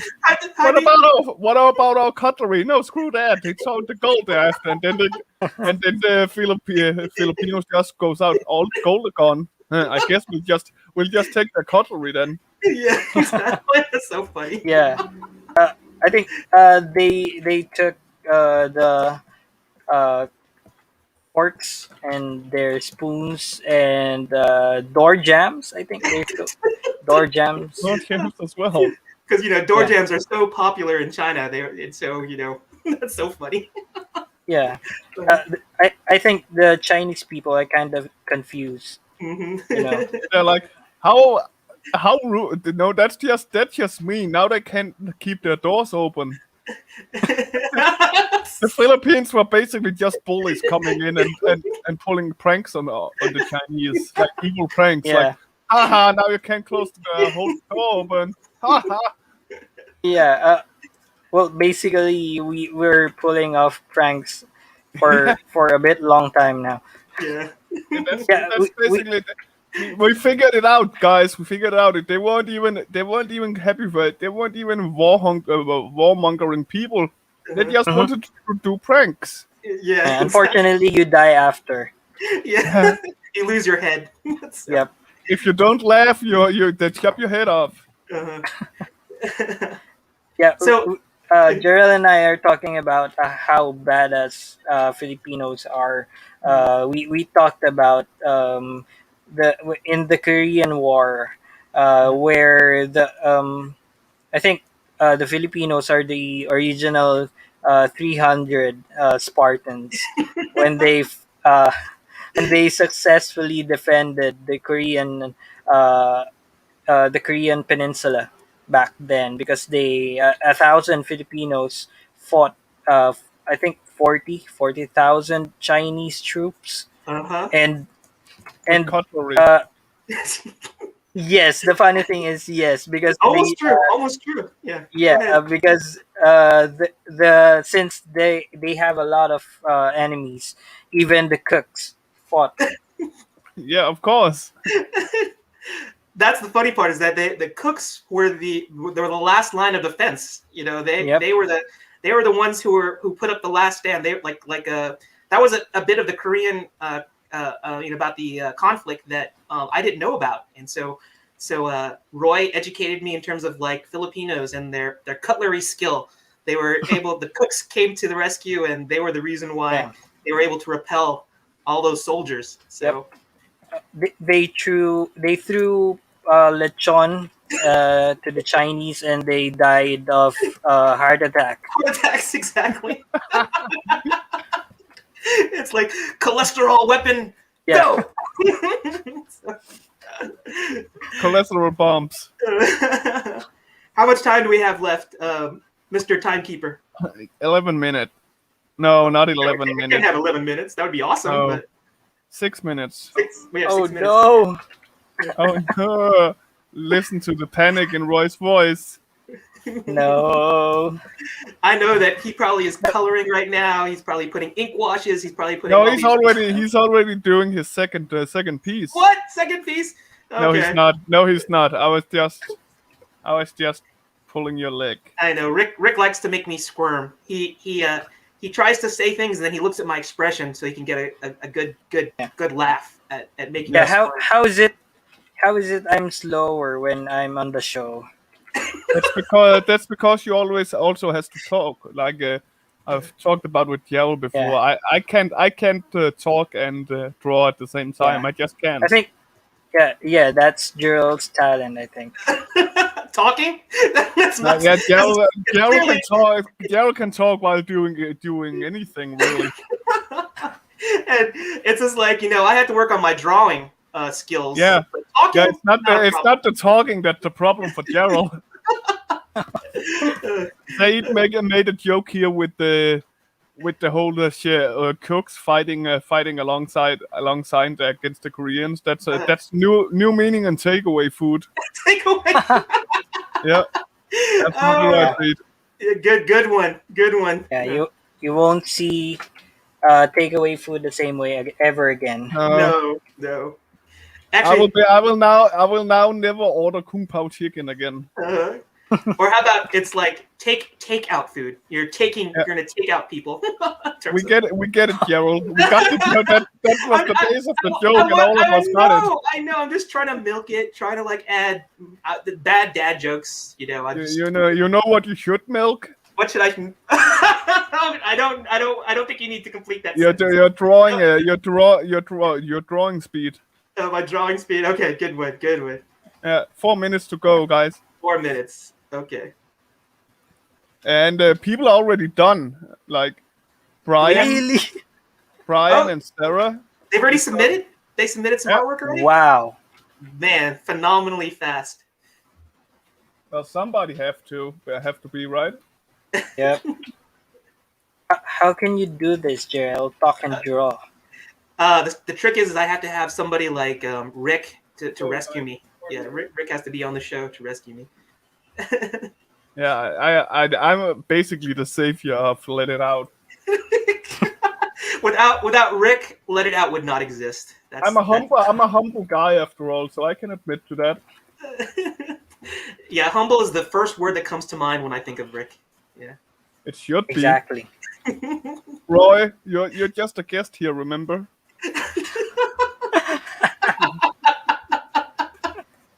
See what I gotta deal with? Yeah, Roy? Yeah, gosh. Roy, you knew what you had, what you put yourself into here. Yeah. Is that why you tried to beg Gerald for bringing in Joe instead of me? I missed that. I didn't hear about that one. So. No, he didn't. All right. All right, guys. 2 minutes. 2 minutes. You got the 2 minute warning. 2 minutes. Okay. Oh, we got some sound effects. Sound effects. Hey, Roy, did you know that Rick is a fantastic kazoo player? I am the best kazoo player. He's won awards in Denmark for his my kazoo skills. His yeah. kazoo skills. Really? Well, I don't. Did you hear the Really? hear the cynicism there in his voice?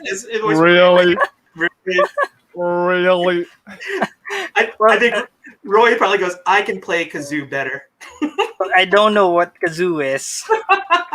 What? All right. When we get to the pencils down, I don't know if you have your kazoo handy there, Rick, but you can blow your kazoo and then let everybody know. Phrasing, Gerald. This is a kid show. Hey, what were you thinking? I was talking about your Right. kazoo. Yeah. So. Brian is like, this is the longest 20 minutes ever. Come on, we are trying to make it entertaining. I'm sorry that you have to look at Gerald's art and be bored like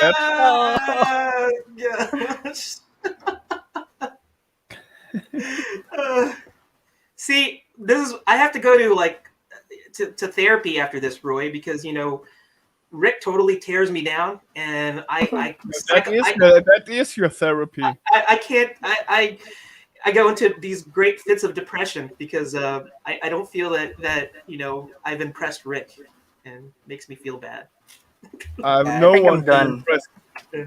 Yeah, I think it is. It is. Okay, are you looking for your kazoo? No, I'm done. I got. There you go. You were treated to the internationally. Could you tell what melody that was from? Was that a melody? Wow. Wow. Hey man, if you can't take what you give. Oh yeah, putting my pencil down. I'm looking at Can you play that? Can you play that again, Rick?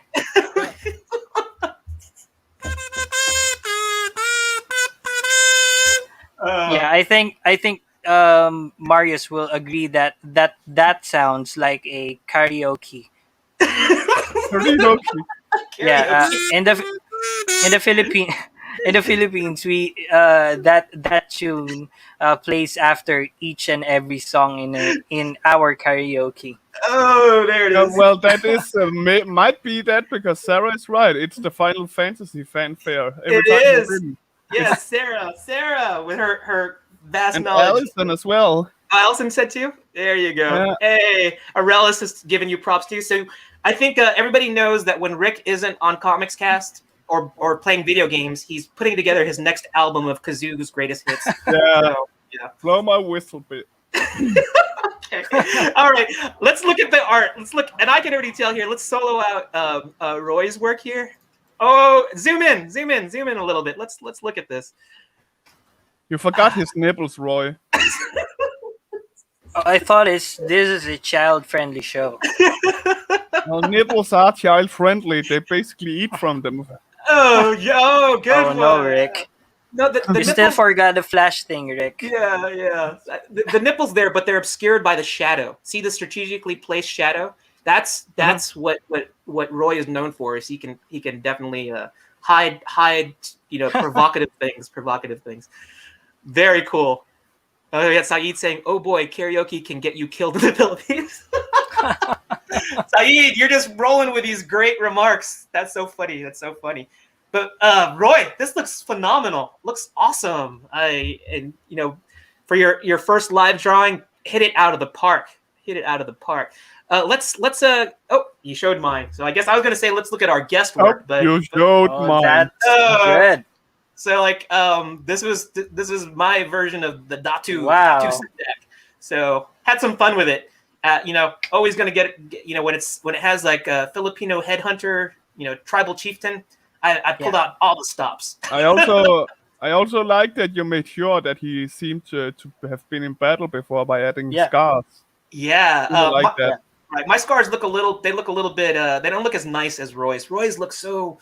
Oh well, in his sample artwork here, I don't think he's put the art. The scars. This is like This is like younger Datu. He hasn't gotten all the scars yet. Yeah. Yeah.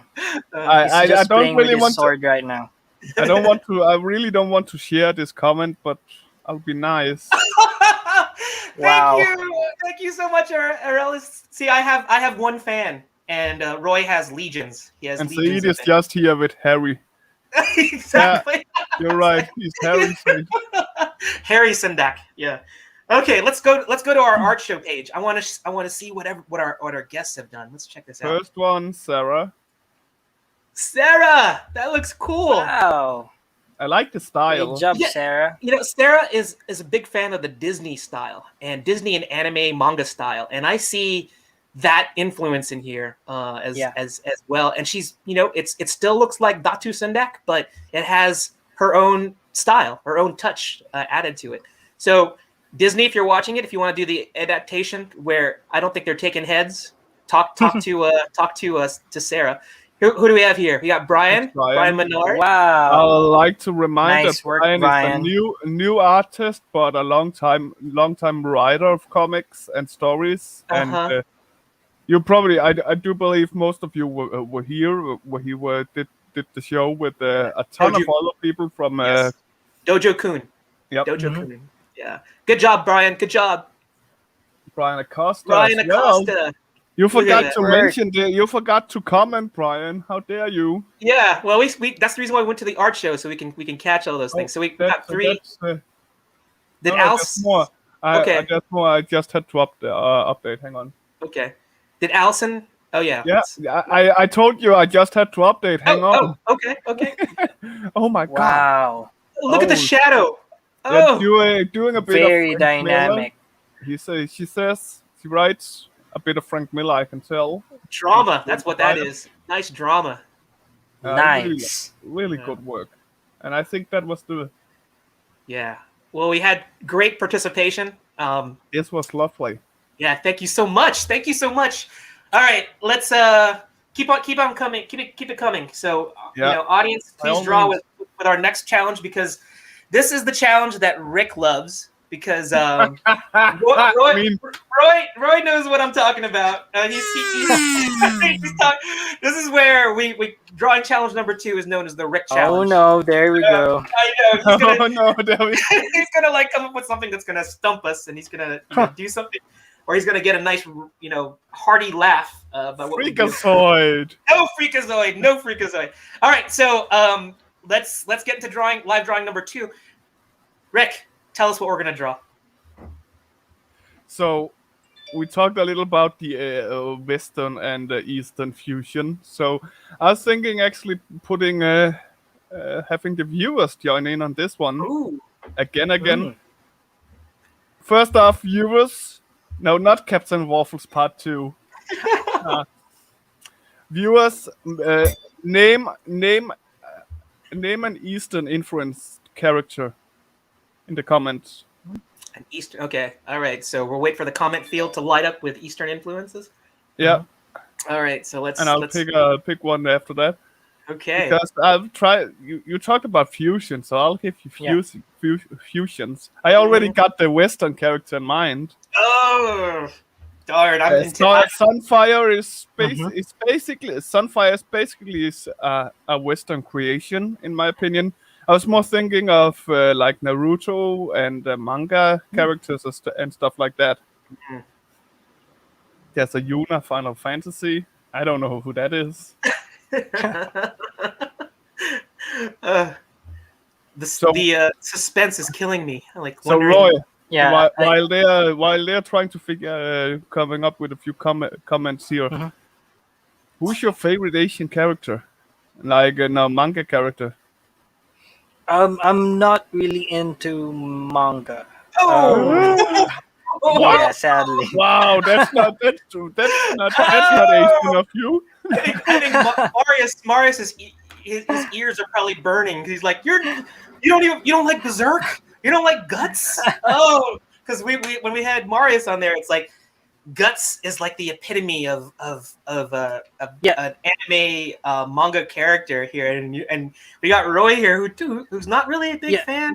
Yeah, the thing is, when I'm building up my style, I'm heavily influenced by the Western artists. In fact, one of my first comic books is Batman Year One and Oh, good one. Wildcats Golden Age. Oh yes, Oh yeah. Travis Charest, and just Yes. really cool stuff. Mario is Western, I would say. Mhm. Okay, all right. So people are still Okay, so we have a few ones here. Katsuri Otomo's I don't even know who these. Akira. Oh yeah, Akira. I like Okay. Akira. Yes. I think maybe he's a bit too easy for the challenge. See, look, I Rick, did see a Yeah. Kenshin though. Rick is he's conniving. And Kenshin? I do believe it's Roroni Kenshin. You mean? Yep. Yeah, I know that one. Okay. Okay, you're not allowed to get the reference. I know, and Rick. And Just here comes saying, okay. So to get it started, Rick is actually trying to figure out the one that's the most the obscure. Western. Yeah, I actually thought Rick would choose a Filipino dish for a challenge. All right, we're gonna Yeah. do the pancit challenge, and pancit. No. And, Will you- Adobo. Gerald, will you shut up? This is my challenge, okay? Okay, go ahead, go for it. Kenshin fused. Oh no, Are you ready? go. I'm scared. Kenshin fused with Earthworm Jim. Kenshin with Earthworm Jim. Okay, I'm trying to remember what Earthworm Jim looked like. Okay, It's basically a Earthworm in a spaceship. it's a spacesuit. Okay, all right. Okay. Oh no. I know we're gonna. All right, the clock is ticking. Is the clock ticking now? All right. Yeah, exactly now it's Oh, starting. 20 yes. minutes, go. Ready? Okay, go. All right. Kenshin and All right. I gotta think about this. this. Earthworm Jim. For the viewers at home, I will find you some quick reference. Oh, how are you gonna share them without us? Well, I guess I'm not gonna look. I'm not gonna look up at the No, screen. you're not. This is Kenshin. Uh. For those who don't know.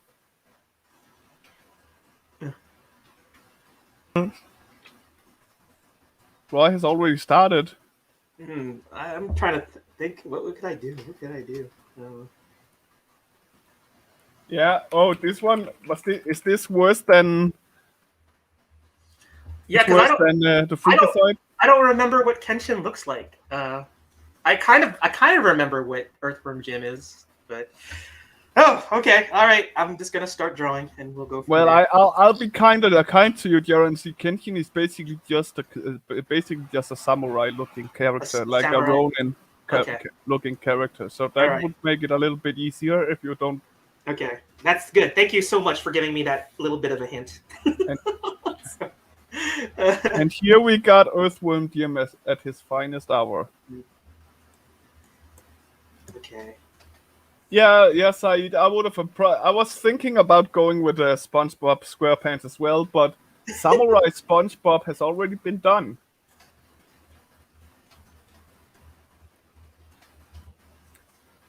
So, Roy, is this new to you? Drawing like animal-based characters into humans?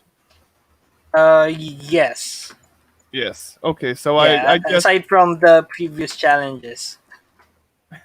Oh yeah, of course. I really liked the challenge last time with Ottlinger personally. With that ended up with the waffle guy. Oh yeah. Yeah, that's really really good. Are you planning on maybe if this turns out well, you'll bring Samurai Jim into your into your comic? No. Well, yeah, no. It's hard to chop off his head. It will be. It's too hard to chop off his head. He'll be Yeah. immortal. Yeah. Yeah. Don't earthworms, if you chop them in half, Exactly. don't they like grow back? Is that what earthworms do? No. Then they just start moving from in From both both. directions. Oh, okay. But they're dead though. They don't like grow another body or something like that. I don't know anything No. about earthworm physiology. I just know if you cut it down in the middle, they'll still move in each direction. Mm. So Roy got it going on. Oh, he even remembers the scar on the cheek. Nice. Oh, there's a scar? So you really know Kenshin. Kenshin got a scar. I don't know anything about Kenshin. Oh. I used to watch this when I was a kid. Oh, okay. Well, I'm still a kid. Yeah. I thought you said you didn't like. Oh, speaking of waffles, hey John, how you doing? Waffles rule, exactly. So John Ottinger's in the house. Yep.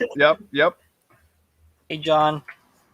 He comes in as soon as I start talking about him.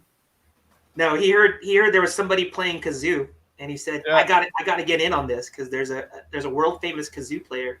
Do you need some relaxing music while you work? No.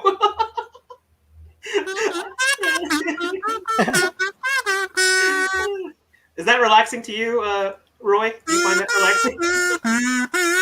Not really. Yeah, it's like choking a chicken. What? Choking?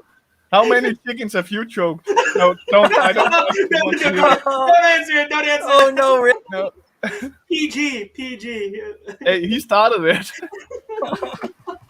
Yeah, good thing I used chicken. Yeah. We're not talking about spanking the monkey here. Oh, okay. Oh. All right. Let's move on to a different subject. So Gerald doesn't like animals. Confirmed. I like animals. What are you talking about? But we're not allowed to talk about monkeys and chickens here. Oh, okay. You're going there. Okay. Figured.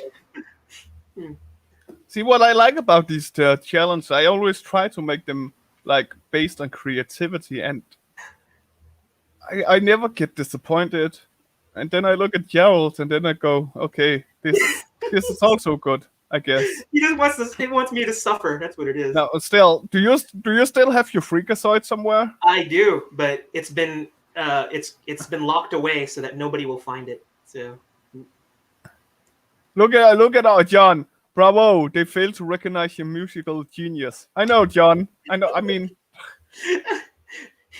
it's because they're sheeps. They don't know true talent when they see it. You only see gray. You only see gray and hear white noise.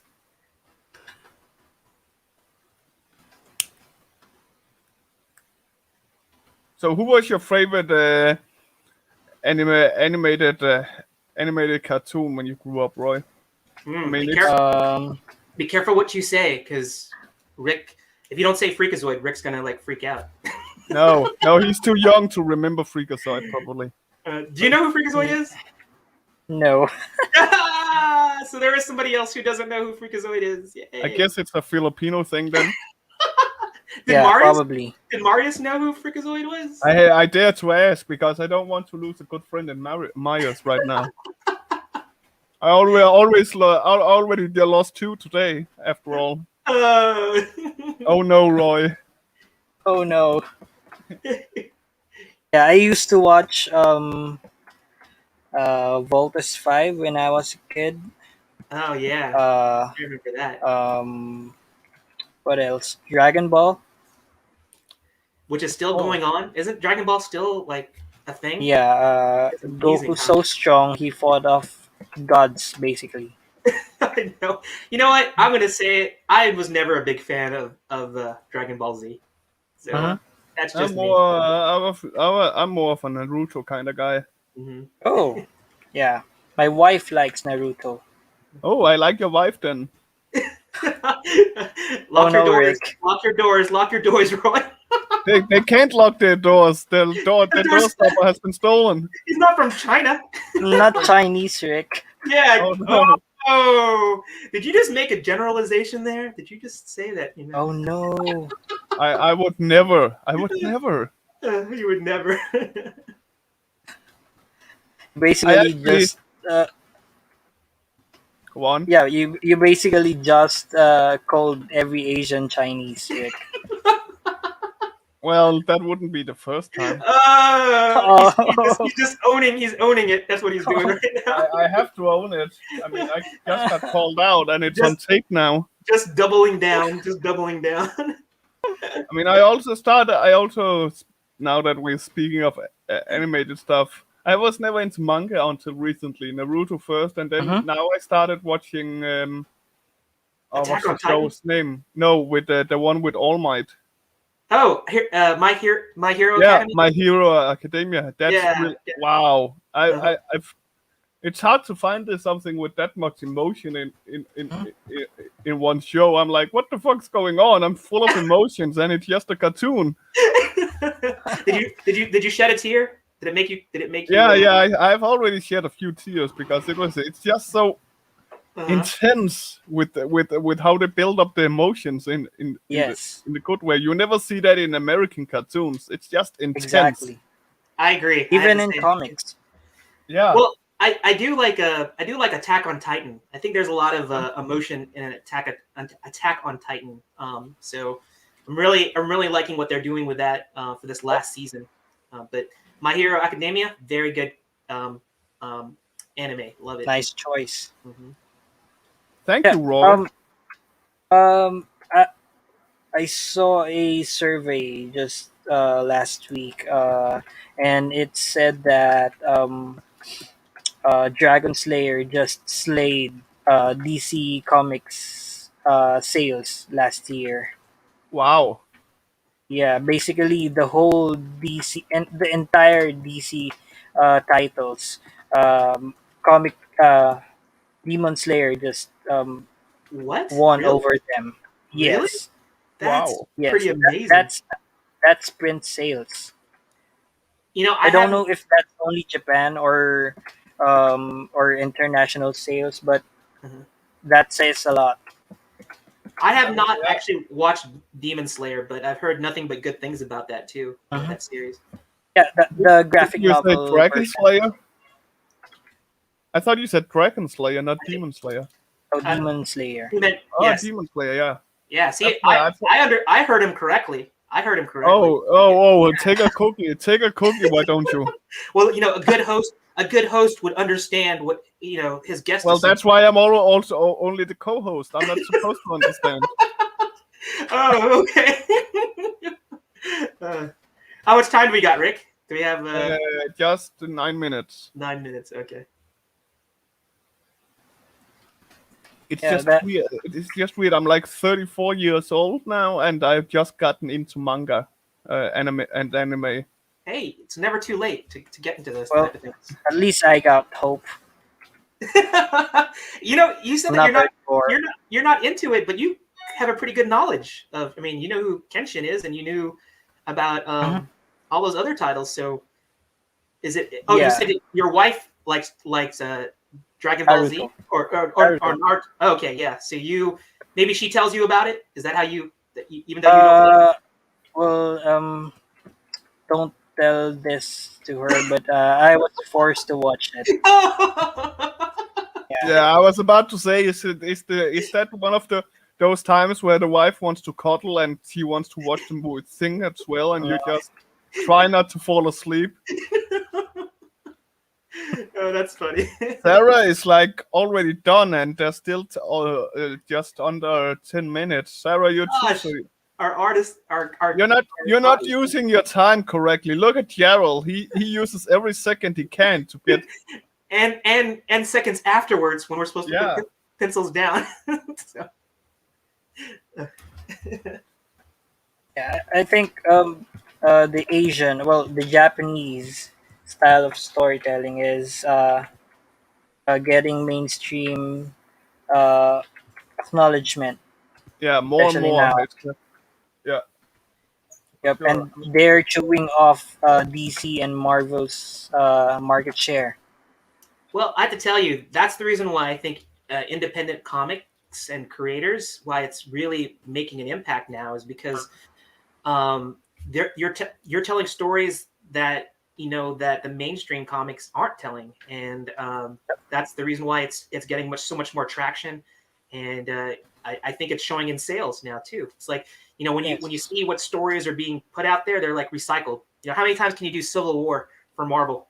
How many times can you do Wolverine died again, or sort of like it loses its drama when you're recycling things, and I think that you're seeing a fresh take on things when you look at the independent scene. Yeah, I mean the first Civil War was absolutely amazing. I still Yes. read it. I read it once a year, every day, Mhm. every year, once Yeah. every year is what Right. I'm trying to say. If I could English, and it's still great. McNiven is still one of my all-time favorites. Yeah. Yeah, And then you go to all Civil War 2, and it's just Exactly. Was that your kazoo? no, that was my tongue and my mouth. That didn't deserve kazoo noise. Didn't even deserve the kazoo. No. Yeah. So that's why I'm happy to be part of this, because I get to see so much new stuff, so many new ideas in a world where I started feeling like every idea had already been done. And then Yeah. I start joining this here, and I see no, far from it. I mean, Invincible lit that feeling up in me by turning the superhero universe upside down and just made it interesting and awesome again. Mhm. And then I come into the indie scene more, and I see, okay, so it's not just a once in a lifetime thing that Invincible, where they turn comic stories upside down and make it great again. Everybody does it. I mean, we have a comic right now that's about a supersized humanoid dogs fighting fighting pigs Yes. and making that interesting and good. Uh-huh. That is That- that is a great example of that. And Brian, yeah, let's make Right. comics great again. yes, let's yes. Brian, you know what? Brian is evil now, Carol. What did he say? He's poking me with my four. So Rick, I almost done with your 4-week drawing of Naya. Yeah, it's been 4 weeks now. I know. And every week I'm like, yeah, I have to now. I have to do a little more because it's taken so long, and then it takes even longer. But Uh-huh. I need to get it done. I mean, I have an hour on it, and then it'll be done. Okay. I Rick- say that, but I can't Mhm. tell you when that hour is gonna happen. 4 gotta- minutes to go. You got to use that hashtag. Get it done in 2021. Well, the And- problem is I am getting it done with everything else, but but the stuff that I do on my own. Yeah. You know what Brian's going, excuses. I know it is excuses. I am a bad guy. Only excuses. Oh, I'm not gonna. I'm just as bad. So I I'm not just gonna- saw Roy here pull himself back in his seat and take a look, and his expression was not. It was like, oh no, what am I doing? I want to look at what Roy's doing, but I have to like discipline myself to not look at my guest's work until good. later. Yeah, because I want to be surprised, and I know that whatever they do is just gonna kick butt. It's gonna kick butt. I only have 11 months left. Okay, Brian, I promise you, within those 11 months, I may be able to get it done. 11 months. So you may get it in 2022. Maybe. Maybe. So Roy is done. Gerald. Roy's done? How much time do we Yeah. have? Are we done? Is the time expired? No, it's only 7. So Oh, okay. All right. 3 minutes. Oh, I thought we had 3 minutes. Okay, good. Everybody else is done, Joel. Yeah, I'm the slow poke. I'm not poking you or anything. I'm just. You're not poking me, but you're poking me. Yeah, like Roy, you could color this easy, like before Joel would be done. Jeez. All right, I'm after the show. Just remember, I gotta go see my therapist. So don't totally. I thought I was your therapist. No, you're the reason why I gotta go see my therapist. No, I thought I was the one to help bring you back to Earth again when everything was going too well for you. Nothing but words of encouragement from Rick. All right, the time is ticking. Encouragement at its finest. Yep. Thank you, Roy. Thank you. I'm trying. It's tough sometimes, you know. You should have your own show, like a inspirational speaker. He does have his own show. Funny you should ask. Hey, Rick, go ahead. We'll go ahead and let you talk about your show. Funny you should ask, Roy. As you are aware, in the art show, I put up a announcement asking for students for an upcoming show of mine coming here March. Which I still open for students. I'm still open for students, by the way. So if anybody's interested, go to the art show, go to the announcement section, and find my announcement of what I'm looking for. Basically, what I'm doing is a one-on-one hourly show, twice a month, where I take a student. We find a specific subject they have problems with, and seeing I have a decent amount of contacts with very great artists, I'm bringing those artists in as mentors. I can speak of. I know Marius is going to be in one. We're gonna record tomorrow. That one tomorrow. Oh, I already got one ready and set up with Sarah and the great Robert Mazzullo. And Gerald, that I hear rumors about a certain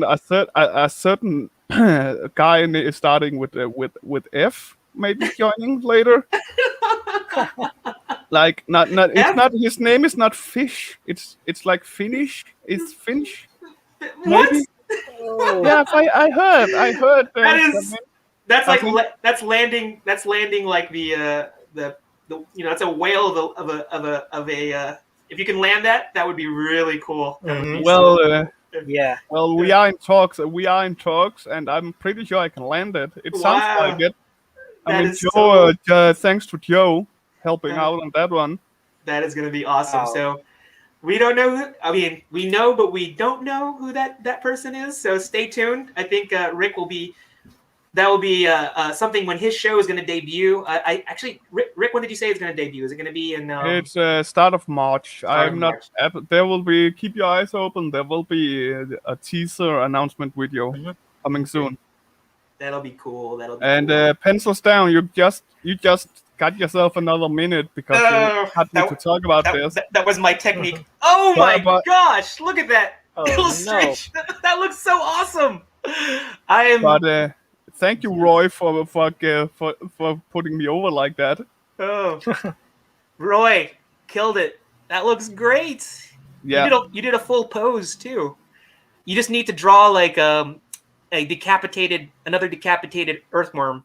That he took down. That would have been, or cut in half. Yeah, trying to squiggle away. Yes, he's like squirming away, and it could be the one half is going in one direction and the other half is going in another direction because Rick said that both parts No, will no, move. Earthworm Jim didn't fight earthworms. Oh, he didn't. He was fighting crows. Crows. Okay, you got to do crows. See, I did not. I never played an Earthworm Jim game, so You're that's not even seen the animated show either. no. I'm gonna have to go do that. All right. Oh, we're supposed to show people from the art show. Anyway, I guess I'll show mine. Don't tell me how to do this. So yeah, I'm not gonna tell him how to run his show, or this part of the show. So yeah, so this is my version, and thanks to you guys, I tried to put in the scar. I don't know what the scar is supposed to look like, but I'm assuming there's a scar. Like if an anime character has a scar, it's usually on the cheek or the eye, and so I just put that in there. So not knowing what Kenshin is supposed to look like, this is Kenshin Earthworm Jim. So Okay, we got one this time, and this is Sarah's. I don't know how Wow. worms anatomy work. Well, she remembered the hair as well. yes, gave hair to Earthworm Jim. Very cool, Sarah. Very cool. I'm gonna look at Roy's again because it's just so beautiful. It's so finished as well. I mean, Yeah. It actually kind of has like a Usagi Yojimbo kind of. Usagi Yo Earthworm Jimbo. I don't know. Earthworm Jimbo. Jimbo. Looks very cool. Was Sarah the only person who Yeah. Oh, okay. All right. I guess the Rick challenge didn't resonate as much with our guest this time. I mean, our guest might be feel too challenged by my Right. challenge. It's okay. I know it. Rick's I so know. intimidating. I know. It's know. like Rick is crying on the inside. He's because Anyway, so we're gonna do our third challenge, and we're rolling right along. So I'll let Rick pull this up. Rick, you want to go ahead and share the artwork for Leah, who is our second original character from OPHIR. And No? Okay, No? fine. Oh no! Did you just say no?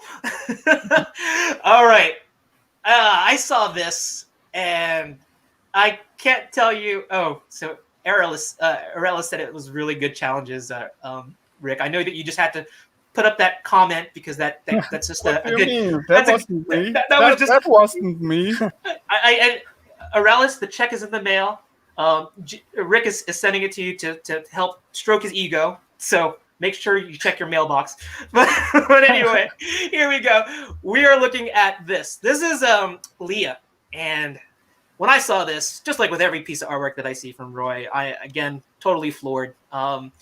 And I definitely see again some influences from Coipel and Pepe Larraz, but just again, it's signature, signature style from Roy.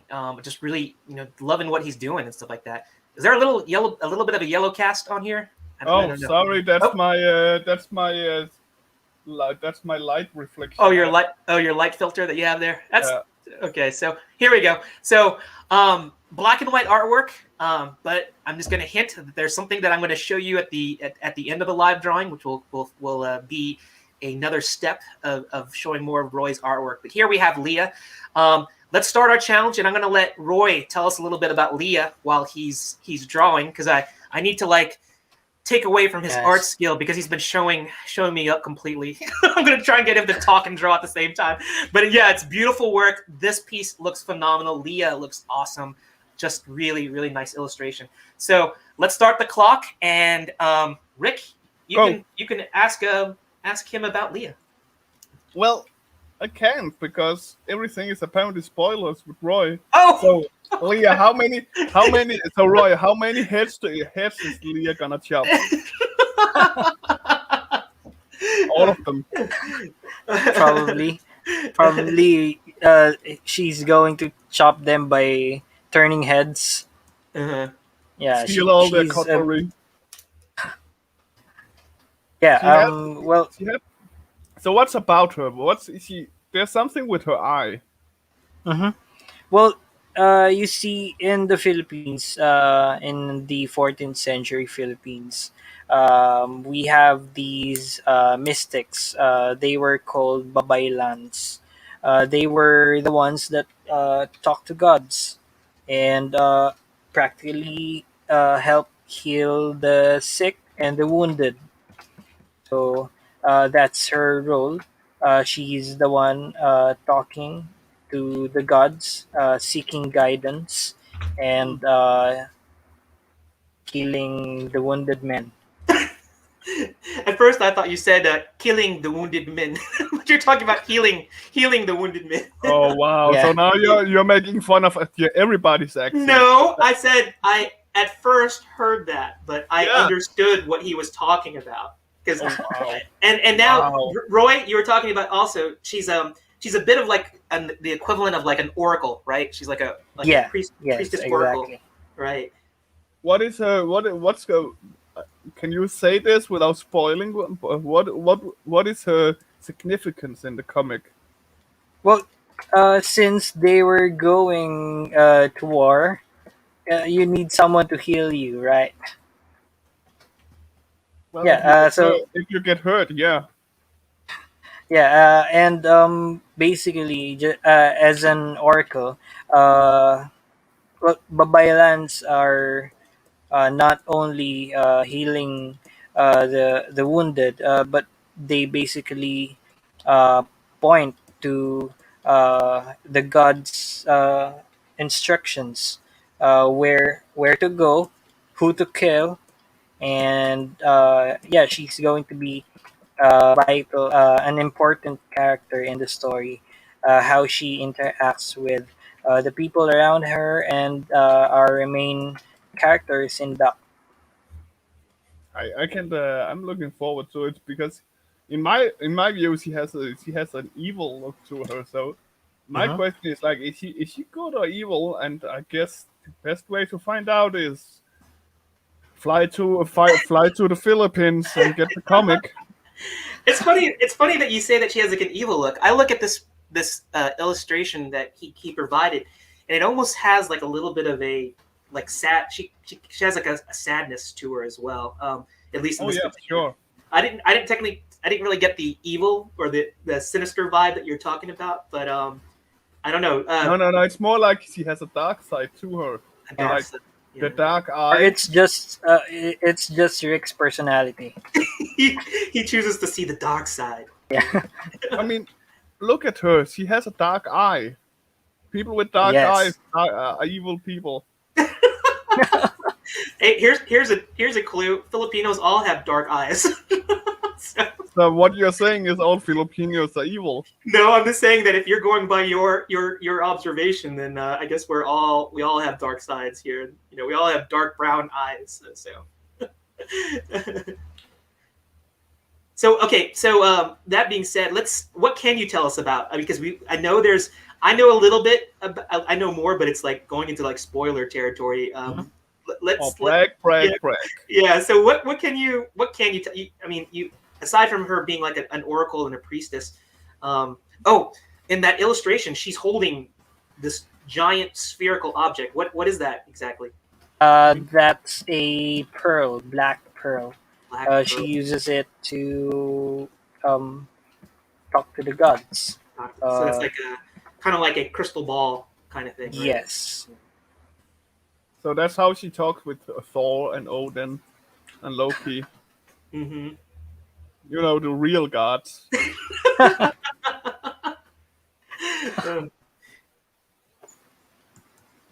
I really like. I can't stop staring at it because apparently now I also see that you added a basket to her that I didn't see at first because it was so cleanly done with the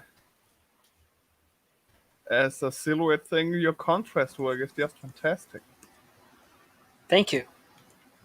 and you're only 26. And every time I say that, I get mad at myself and like, what the hell have you been doing, Rick? Well, Yes. I didn't have well, growing up. What I always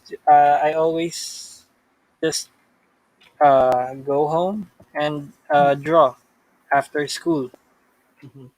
I actually a Yeah. little I'm actually a little interested in talking a little bit more about your dad. As you said, your dad was a professional artist as well. Hmm. Yes. Did he make comics, or was it more? Yeah, Or, he was a comic book artist in the Philippines, and he mostly worked on horror comics. Ooh, I didn't know that. Horror comics. Yeah, horror and gore comics. so Yeah. Now he's. Oh, go ahead. usually I'm not a big fan of it when we're talking about being talented and it's in the but some people has it in the blood. But Mm-hmm. you Yep. were basically raised being an artist. Was Well, it no, was no was oh so there There's a was no so there's you a weren't story. you weren't forced in any way. no. Not really.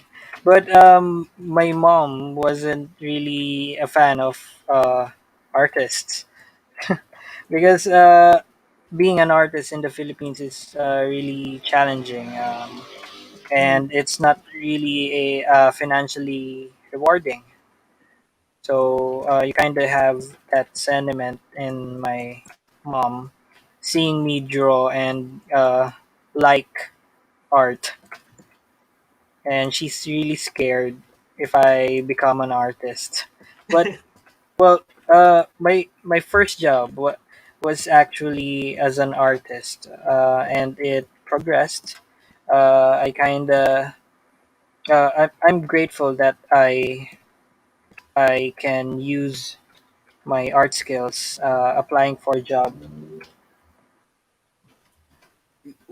Well, being an artist, I don't think that only goes for the Philippines, but it's never really been rewarding when it comes to money and earnings.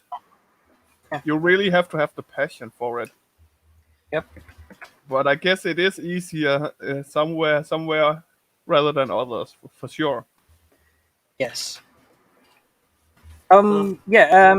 And my dad is actually working on his own comic right now. I bought him this display tablet just recently, and I mean, he's come out of retirement basically.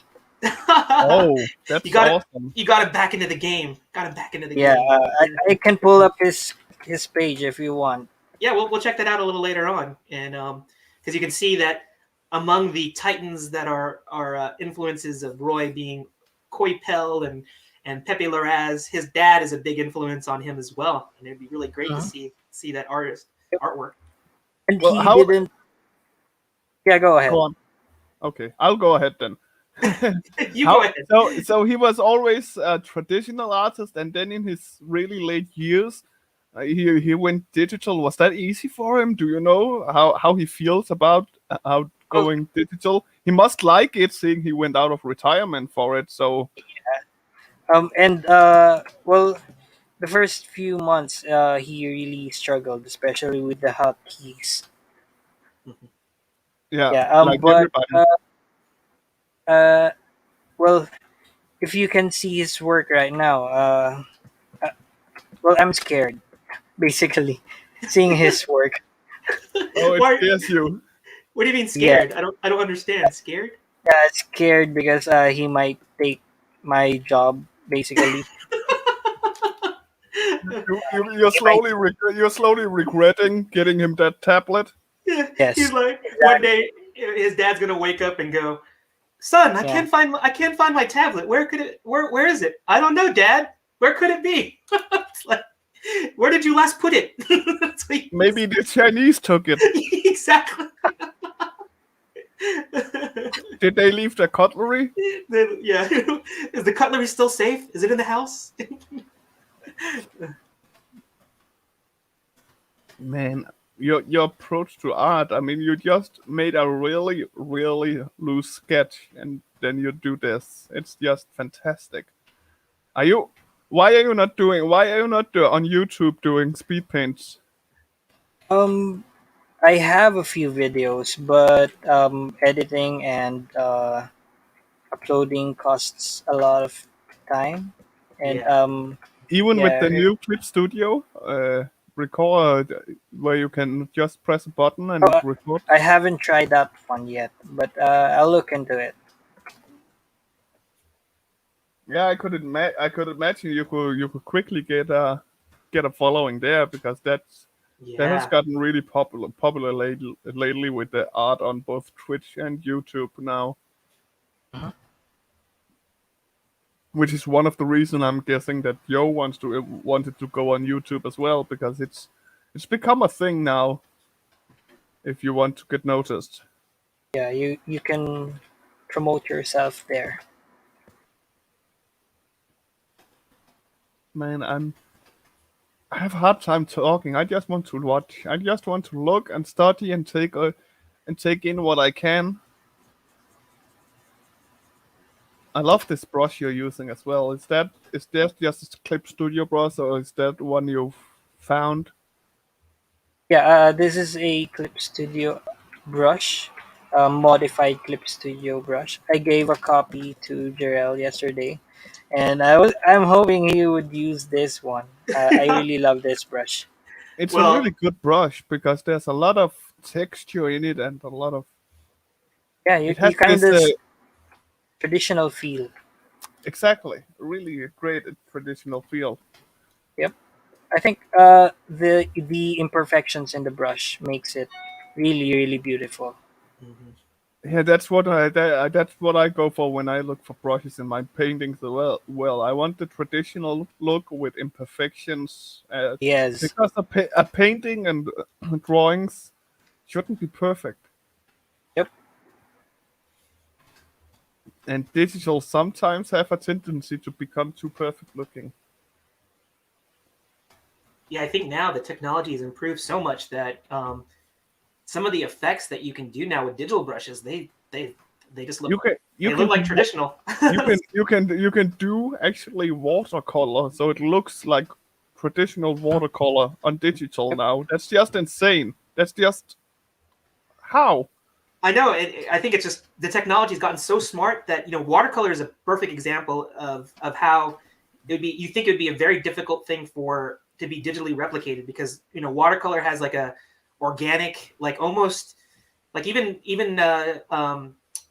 traditional artists that do watercolor. It's like it's a little bit of like just luck. You learn Oh how yeah. how it Yep. behaves, but you just Yep. sort of like trust that your technique is going to just bring out those happy accidents. Yeah. Yeah. I've done a lot of watercolor work back in my day as well. I say sounding really old, but it Like was one of tried the and true. it was one Old of the man first Rick.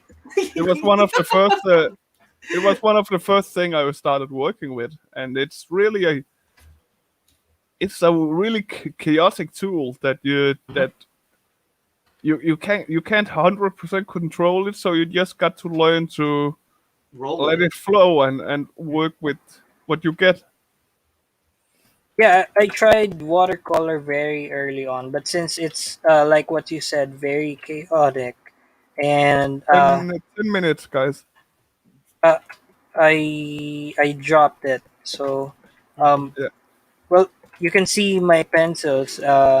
It's really tight, and I love control. mm.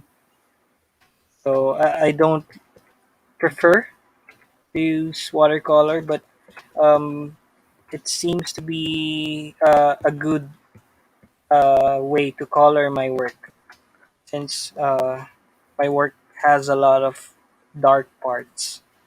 To be honest, all your art basically needs, if it does have to have color, is just flats, in my opinion, because everything else you're making looks so good as it is. It just if it if it if you want to put color on it, it should just have basic flats because Mhm. it's good enough as it is, and it doesn't need color to make it stand out. If you know what I mean, it's good enough in itself. Just some Or flats with some very maybe a little shadow, not that Uh-huh. hyper Western comic coloring. I don't think that would work on with your style because your inking is just telling in its own ways. So you could easily ruin it with too much coloring, if that makes sense. Yeah, actually, initially, I was going for the Wildcats Golden Age type of coloring. If you've seen it, Oh yeah, yeah, yeah. um, I love that. they used limited colors It's in the desaturated. It's a desaturated look. Yeah. yep, Yeah. and I think they only used green, blue, and red. Mm-hmm. I love that. Yeah, same. You're absolutely right. It should be something like that. So I'm glad you understand what I mean with the when it comes to the coloring. It has to be simple like that, right? Because if it becomes more like Jim Lee coloring, it becomes Mhm. too much. You take away the magic of your inking, which should be the focus. So how much time do we got there? I, Timekeeper? s- I said 10 minutes 10 like three minutes? minutes ago. All right. I have just been concentrating on trying to beat the clock, so I didn't even hear what you Yeah, said. you've been silent, so I'm that means you've been like what been doing. maybe, I don't know. We'll see what happens. You're in But the Zen mode now. I actually am I want to see what Roy's doing. I'm resisting the urge to look up because I want to see what Roy He's did. actually not done anything, Joe. We just sitting here laughing at you Oh, thinking wrong. that's what it is. Going, oh, look at his ugly drawing. Ha ha ha. So- Yeah, we actually got another stream going on where we laughed at stuff.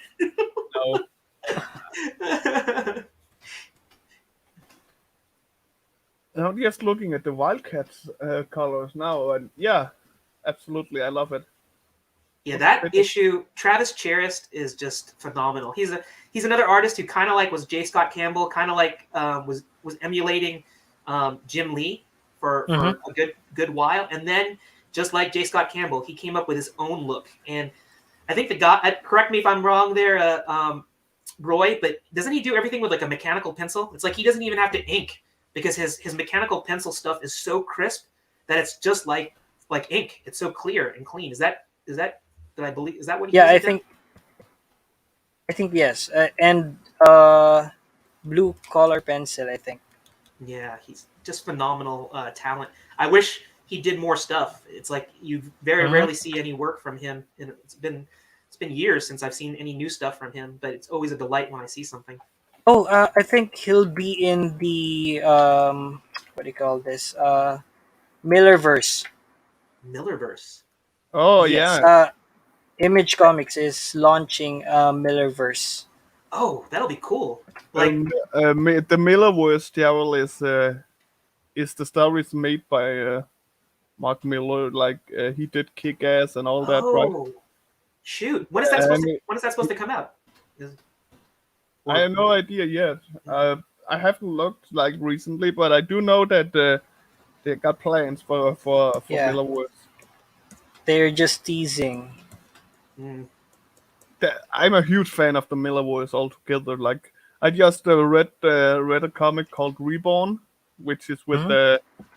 Greg Capullo as artist, and yeah, I like Miller that. has had the opportunity to get some of the best artists to draw his stories, which is just amazing. Exactly. It just tells you how great a writer he is that he can bring that kind of artists in. Yep. I, I'm reading his Magic Order right now. Oh, Oh, with Koi Pell, right? The Yep. Magic Order. Yeah, Eye Candy. yeah. I think isn't that going to become a Netflix show too? I think, or I heard something about something I think that it it's initially a TV series, if I'm yeah. not mistaken. I mean, Netflix and the Millerverse do have a working relationships because every newer comic from a Miller World also have the Netflix logo on them. Oh yeah, Yeah. sweet deal. That's what's going to happen to Roy. 4 minutes. You say that about all our guests. They all of our guests are superstars, and I'm gonna like take pride in saying we heard it first. We heard it first on Comics Cast. Let it out. At some point you got to hit it right, so you can say I told you so. Oh, you don't believe in our guests? I believe in our guests. That's not what I'm saying. That's not what I'm saying at all, Joe. And so yeah, 3 minutes. 3 minutes. 3 minutes. Sarah is done. Sarah, again. Sarah doesn't use all of the time given to her.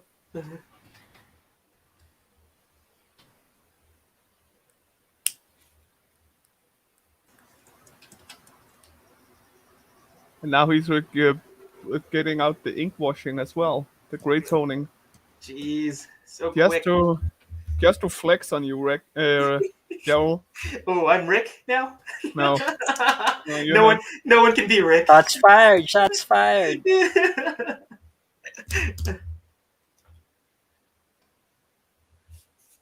really good.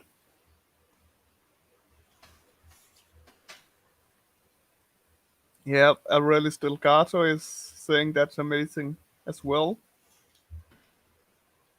So it's not just me. 2 minutes. And all we've been able to see when Gerald has been working today has been the forehead of his character. Oh, sorry. Gotta move it up.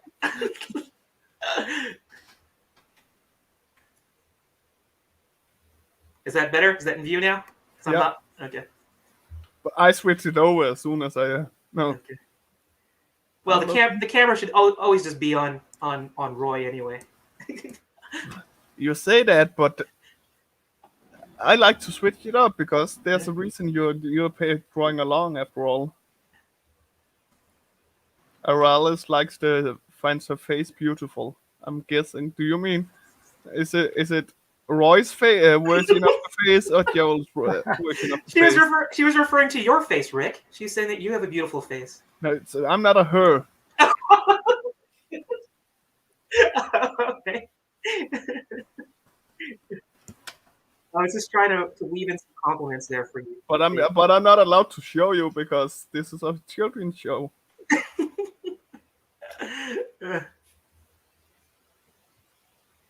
1 minute to go. 1 minute. All right, let me darken some lines in here.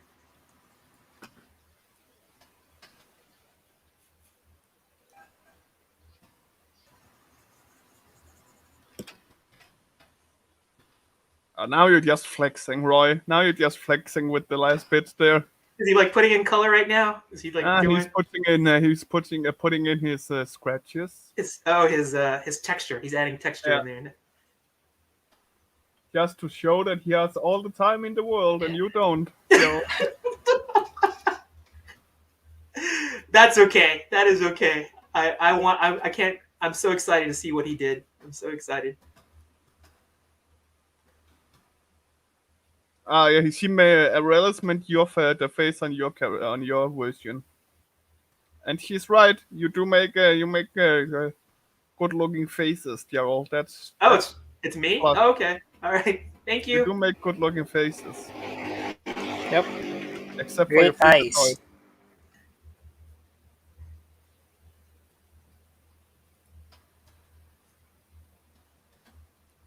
All right, I'm gonna put my pencil down for the first time.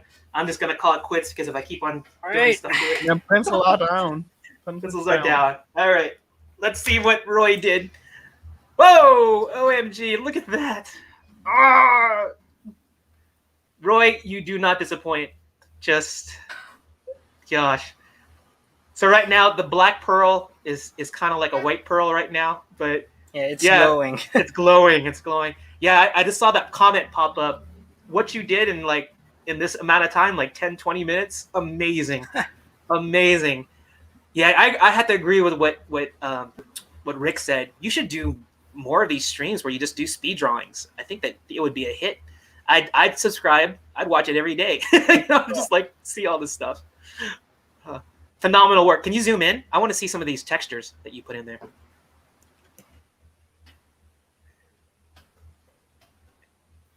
Yeah, this brush, it almost looks like, I like how it almost has like that different opacity, like a Sharpie marker. Sometimes when you fill it in, how it has that it gives even in that where it's all filled in black, you see like textures being built up with it's like a layered opacity for even just the blacks.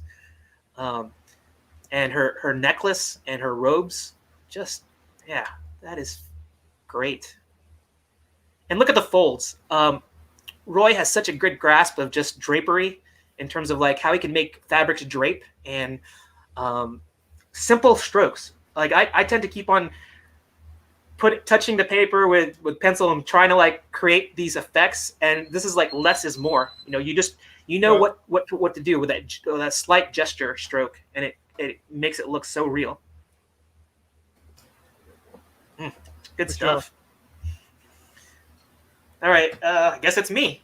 So well, of course. So here's my version. I need to like zoom out my camera, but yeah. So not like Roy's, but it was fun to do Leah. That's cool. Yeah, love the pearls. I love the pearls too. Same here. Anyway, yeah, it's a very, very cool. I love this Leah character, and I'm looking forward to learning more about her in the OPHIR world. See what her larger role is, because we couldn't spoil it, couldn't give away all of her details in terms of her larger role in the OPHIR universe. So, did anybody draw along with us, Rick? Yep. And while we're here, this is the announcement I was talking about, guys. If you want to be a student of an upcoming show of mine, where I bring in a mentor, you will find this one and comment down below on it. Tell me what subject you want to work with, and I'll find you the best suited mentor for it. Who knows? Maybe I'll get Roi in on it. Yeah, I think Roi would be as a mentor. I think Roi will be a great mentor. Oh shoot, Allison! She added more to her. Yeah, she's still working on this one because it was calling to her, and I don't blame her. I mean, answer that call! Look at that. Yeah.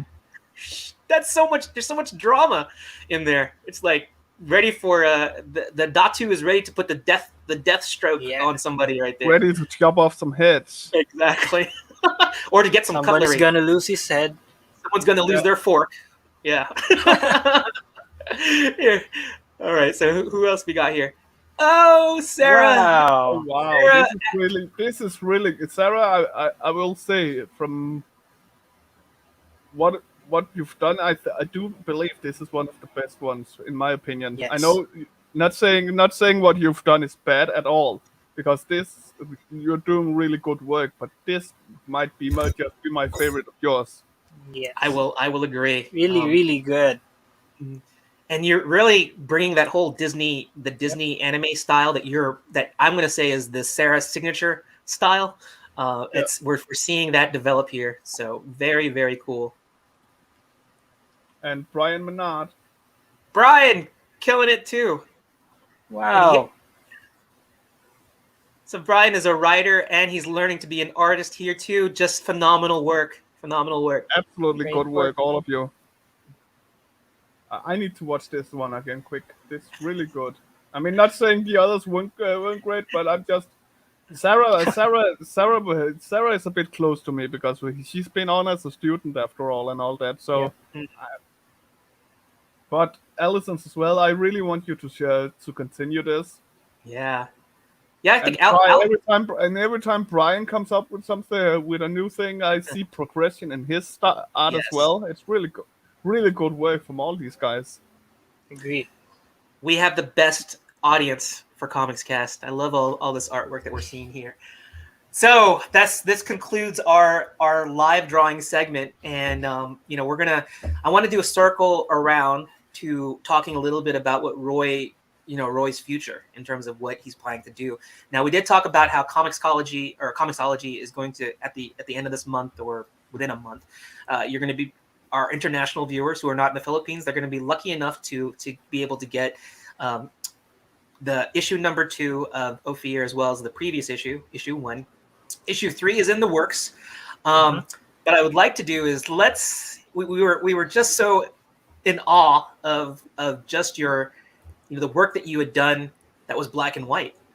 But wait, there's more. so Dun, so dun, there's more. dun. Yeah. So here we got to see this great black and white work. Look at this. Color. Oh, No! And everybody's jaws hit the floor. So we remember we did see this sequence, and I was kind of biting my lip because I didn't want to give it away. I didn't want to yeah. You stopped me when I started talking colors. yeah, because this is what I wanted to share with everybody. Now, Perfect choice for coloring. Perfect yes, choice. it's not overdone. It has a nice feel to it, and the coloring is just as textured as Roy's artwork. It's a very perfect. It's a good compliment, and I think Roy mentioned that this colorist is from Indonesia. Do you want to talk about who this person's name is, and you want to talk about your relationship? Yeah, he's from Indonesia. He's Febri. I think his name is Febri, and we just talked online. He reached out and he wanted to try to color my pages, and I said yes. Good answer. That's a great answer. Yeah, exactly. Because who knows? Maybe you find your colorist out of nowhere, right? Yeah, yeah, Just We're kind of going for a the magic order type of coloring in that page. Not too bright, not too sharp, just enough Yeah, to show not too the flashy, inks.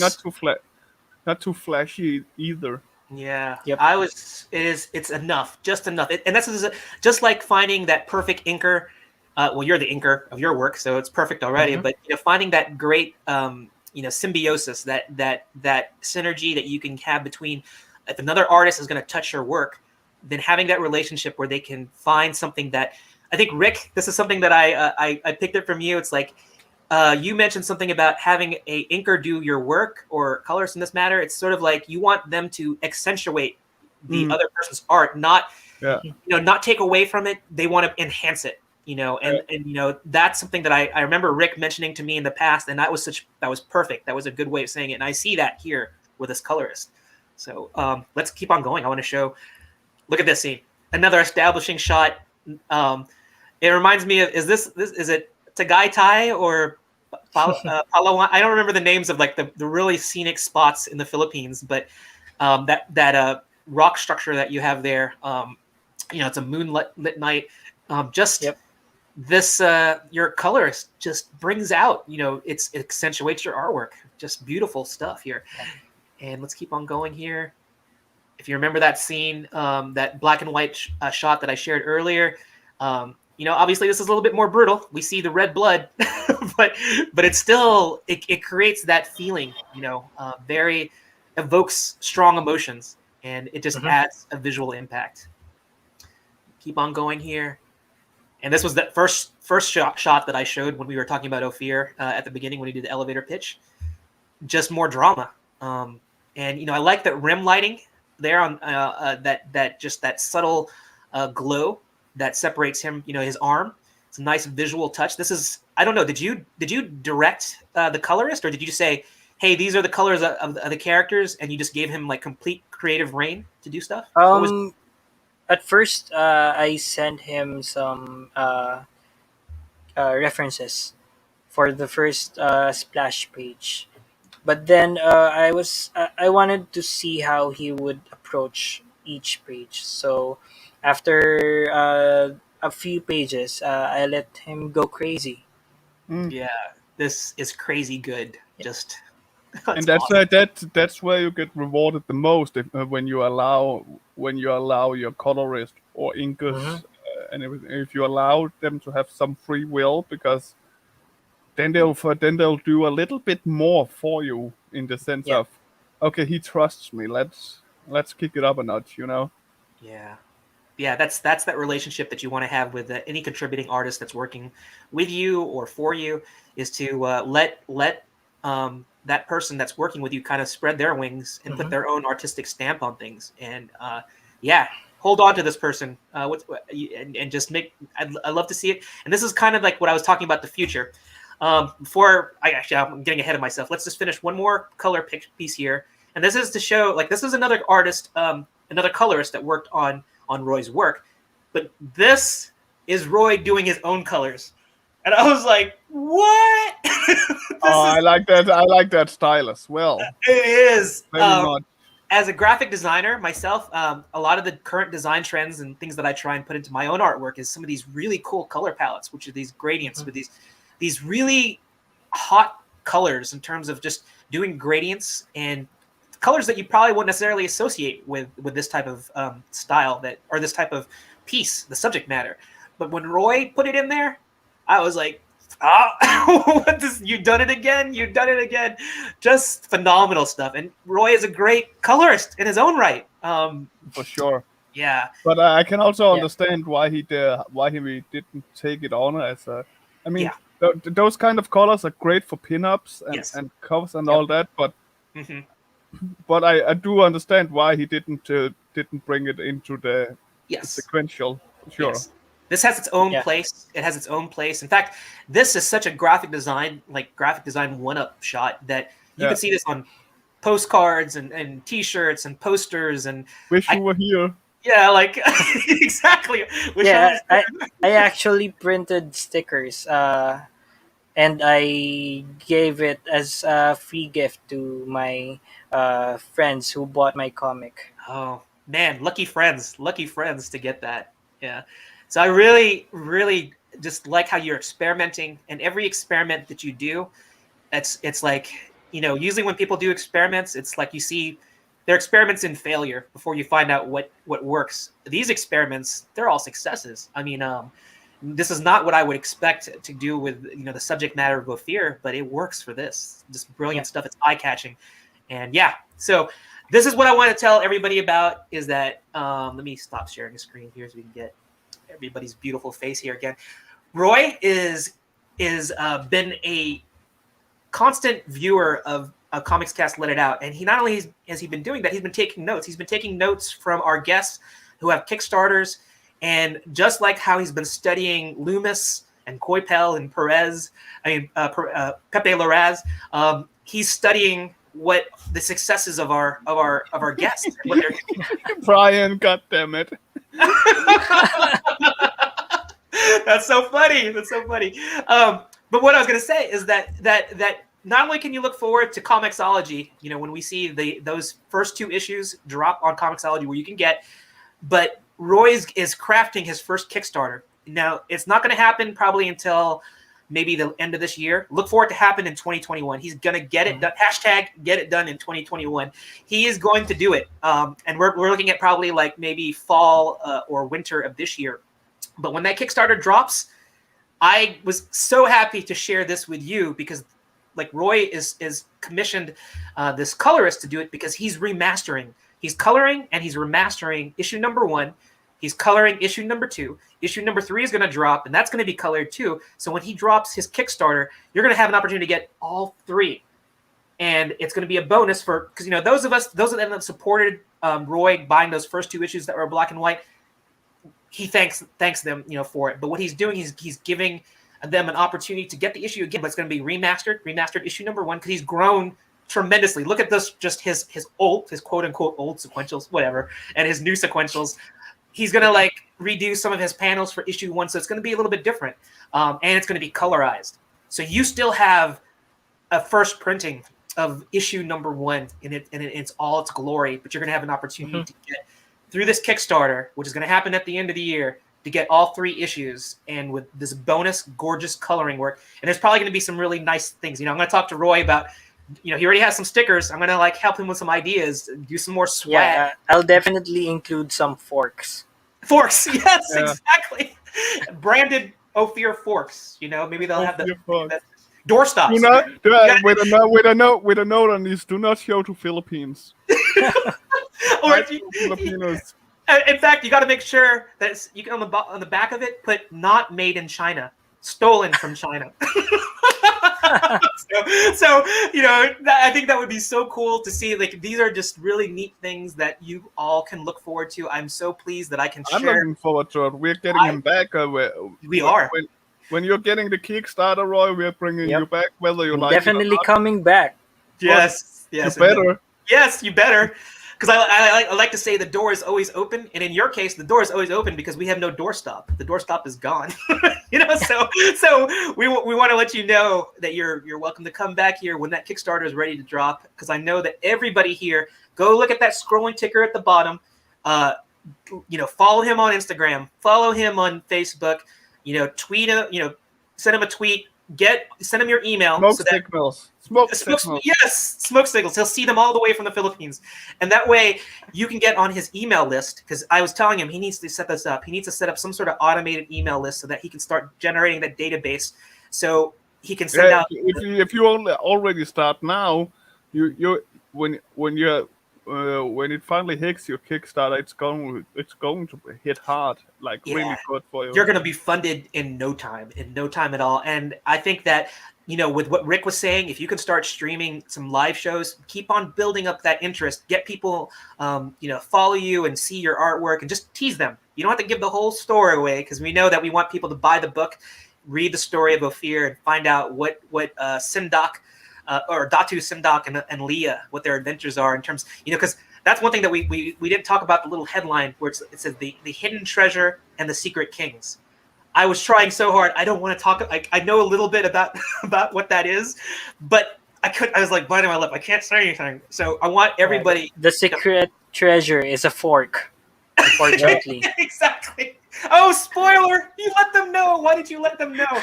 But yeah, so joking aside, you got to get the book, and it's going to be available Comixology end of this month. So please write to. We will of course make a message about it as well when it's finally up on Comixology. Yes, exactly. We got you, Roy. Yeah, we're gonna promote you like there's no tomorrow. All right, so yeah, so this unfortunately is where we're getting close to the end of the show, and it was another marathon. We're hitting almost 3 hours. Yeah, so I think that it was not a disappointment. It was completely, the show rocked. Roy, true talent. I just loved seeing your artwork, your process, and I'm gonna go watch the video again because I didn't get to see the artwork that you did happen live. So I'm gonna have to watch it in recorded fashion on demand. And that's what I'm gonna say. If you didn't see any of that stuff, I'm going to plug our YouTube page, Indie Comics Cast, on YouTube, and Facebook, just regular Comics Cast. You can check our video archive where you can see this guy. You can see his video again, and check out his fantastic evolution in style, everything that we showed on here. So that said, let's go to what we're going to call the Oscar speech part of it, and it's where I hand the mic back to you. You give us your final thoughts, and I'm going to start shedding a tear a little bit, crying for you. The show is coming to an end. Do you want background music while you think? Roy, it's up to you. If you want, do you want background music? No. Okay. I don't want to hear screaming chicken. How dare! How dare! Oh, okay. All right, Roy, give us your Oscar speech. Yeah, so first of all, I'd like to thank you guys, the Comics Cast crew, and the audiences. Your show really helped me a lot, planning and going for it. And I hope to see you guys soon when my Kickstarter hits. And I hope you share the same love for comics as I do, and let's enjoy comics and get fond of creating more comics. Just as everyone in Comics Cast. Thank you. That was great. And I appreciate the shout outs to Comics Cast because it's always been a pleasure. It is always our first mission to promote the independent creator and get more eyes on their products, their talent, their skills, what they bring to the table that's so much different from what you see in mainstream comics. So it is our thrill and our privilege and our honor to showcase you guys. So I'm going to add you to the esteemed list of our former guests because they're all superstars in our eyes. And just like I said with all of them, they're going to be on Netflix. They're going to have their own. They're going to be on movie screens, and we can go back to movies again. We're going to see them in when If it was up to Joel, every indie comic, every indie comic would get a new Netflix. and they would. In fact, that would be great, and I would love to see when we can go back to comic book. When comic shops, when we can start getting out of the whole COVID pandemic thing, and we can start shopping like normal. And I'd love to see. What do you mean normal? There's no comics shops here. Oh. So Rick, it's your opportunity to open the first comic shop in Denmark. Yeah, that'll go well. Hey, if you got Roy's book, which is going to be Roy's book and Netflix, that's going to sell out instantly in your shop. You're going to definitely. True, that's true. So, as one, as Roy has talked about, we're Filipino Vikings, and Rick being the resident real Viking that's on the show. It was a pleasure to have a meeting of Viking personalities. I have no idea. I just liked how we could talk about how we could have fun with war. And hey, we went to war. It was lovely. Exactly. I think that comment was like, what was Just like a walk in the park. Yes. It's just like, I could do for some war. Afterwards we can grab a bite to eat while we're doing war. I don't know. It's like that's Get really some cutlery. yeah, that's exactly. Eat lechon. Lechon. Look that up. We're still waiting for Marius. If you're still on the show, we're still waiting for is it Pierre Lechon, the French version of the Bourbain bounty hunters? We're still waiting to see if that happens. So do that. Here you got Brian. War is a recreational activity. So, but thank you so much, Roy. It was a pleasure to have you on the show, and we always are thrilled to have really just phenomenal artists, and you're just one of those. You're just really, your art sings. It's worthy of praise, and we're just happy to have you. So as we close the show, the thing that it's a bit of a tradition, and it's something that is near and dear to those of us at Comics Cast. And let me pull up their webpage and let me show this. Okay, so our charity partner is Golden Fight. And Golden Fight is an organization or a charity organization that I like to say is big enough and small enough at the same time. Now, they're small enough in the sense that they are not a nationwide organization. They focus on their charity geography. The area that they focus on is my neck of the woods, which is the Mid-Atlantic region of the United States. That's like Virginia, Maryland, DC, Pennsylvania. Like this little area right here. This is where they focus, and what they do, by doing that, they don't have a huge overhead, and that's where. And they have big hearts. They're big enough. So what they do is basically they help families who have children that are experiencing terminal or very deadly illnesses, and that's like cancer. And this is where they are big. This is where they are huge. The money that they raised, they can say that 97 to 98% of the money they raise goes directly to those families. That 2 to 3% that they do have to keep is only for administrative things. It's a very nominal amount, and it's something that, as being small in their area, that allows them to do it. A lot of their the big hearts that they have is that a lot of the the leadership, they do this voluntarily. They don't take anything from it. In fact, they've experienced having children that have been in this situation, or they know people that have gone through this as well, or families that have gone through this. So they have big hearts, really, really big hearts. And if you are interested in possibly checking out a worthy charity, this is one of them. We get there's no financial ties to Golden Fight. They are just friends of our Comics Cast family. They know Joe Tolliver and the leadership of this organization, Golden Fight. They're friends. They go back a long way, and I think it has due to some of the military related things that Joe is related to. But yeah, very tight family that is really willing to help other families that are dealing with difficult circumstances. So that money that they raise, that allows the families to focus on the healing of their child, because those financial difficulties will occur, and that's where Golden Fight comes into play. So check out goldenfight.org. comicscast.org. And if you are interested in a charity, this is one of them to like possibly check out and explore. So let me end this. So Yep. All right. So Roy, just gonna show your how to contact you one more time. So that being said, check it all out. Follow this guy. You can follow this guy too. No, not a... but Roy is gonna make big waves in 2021. He's gonna get it done in 2021, and I encourage better. you. I'll get disappointed if he pushes it for 2022. Exactly. Now I'm excited for 2021, Roy. So you better deliver. Oh, look at I that! will. He's giving you those eyes of commit. He's like, you better. I will, and just like our favorite American, I shall return. Oh, Ooh. He went there with a MacArthur reference. So yes, you will return, and we will welcome you with open arms to have you back here at And Comic cutlery. And cutlery. Okay, so that being said, check us out again on Comics Cast next week. We'll have another Netflix future guest, and we're gonna have Rick back, and of course, it's just gonna be a fun time all over again. So can't wait. So like and subscribe.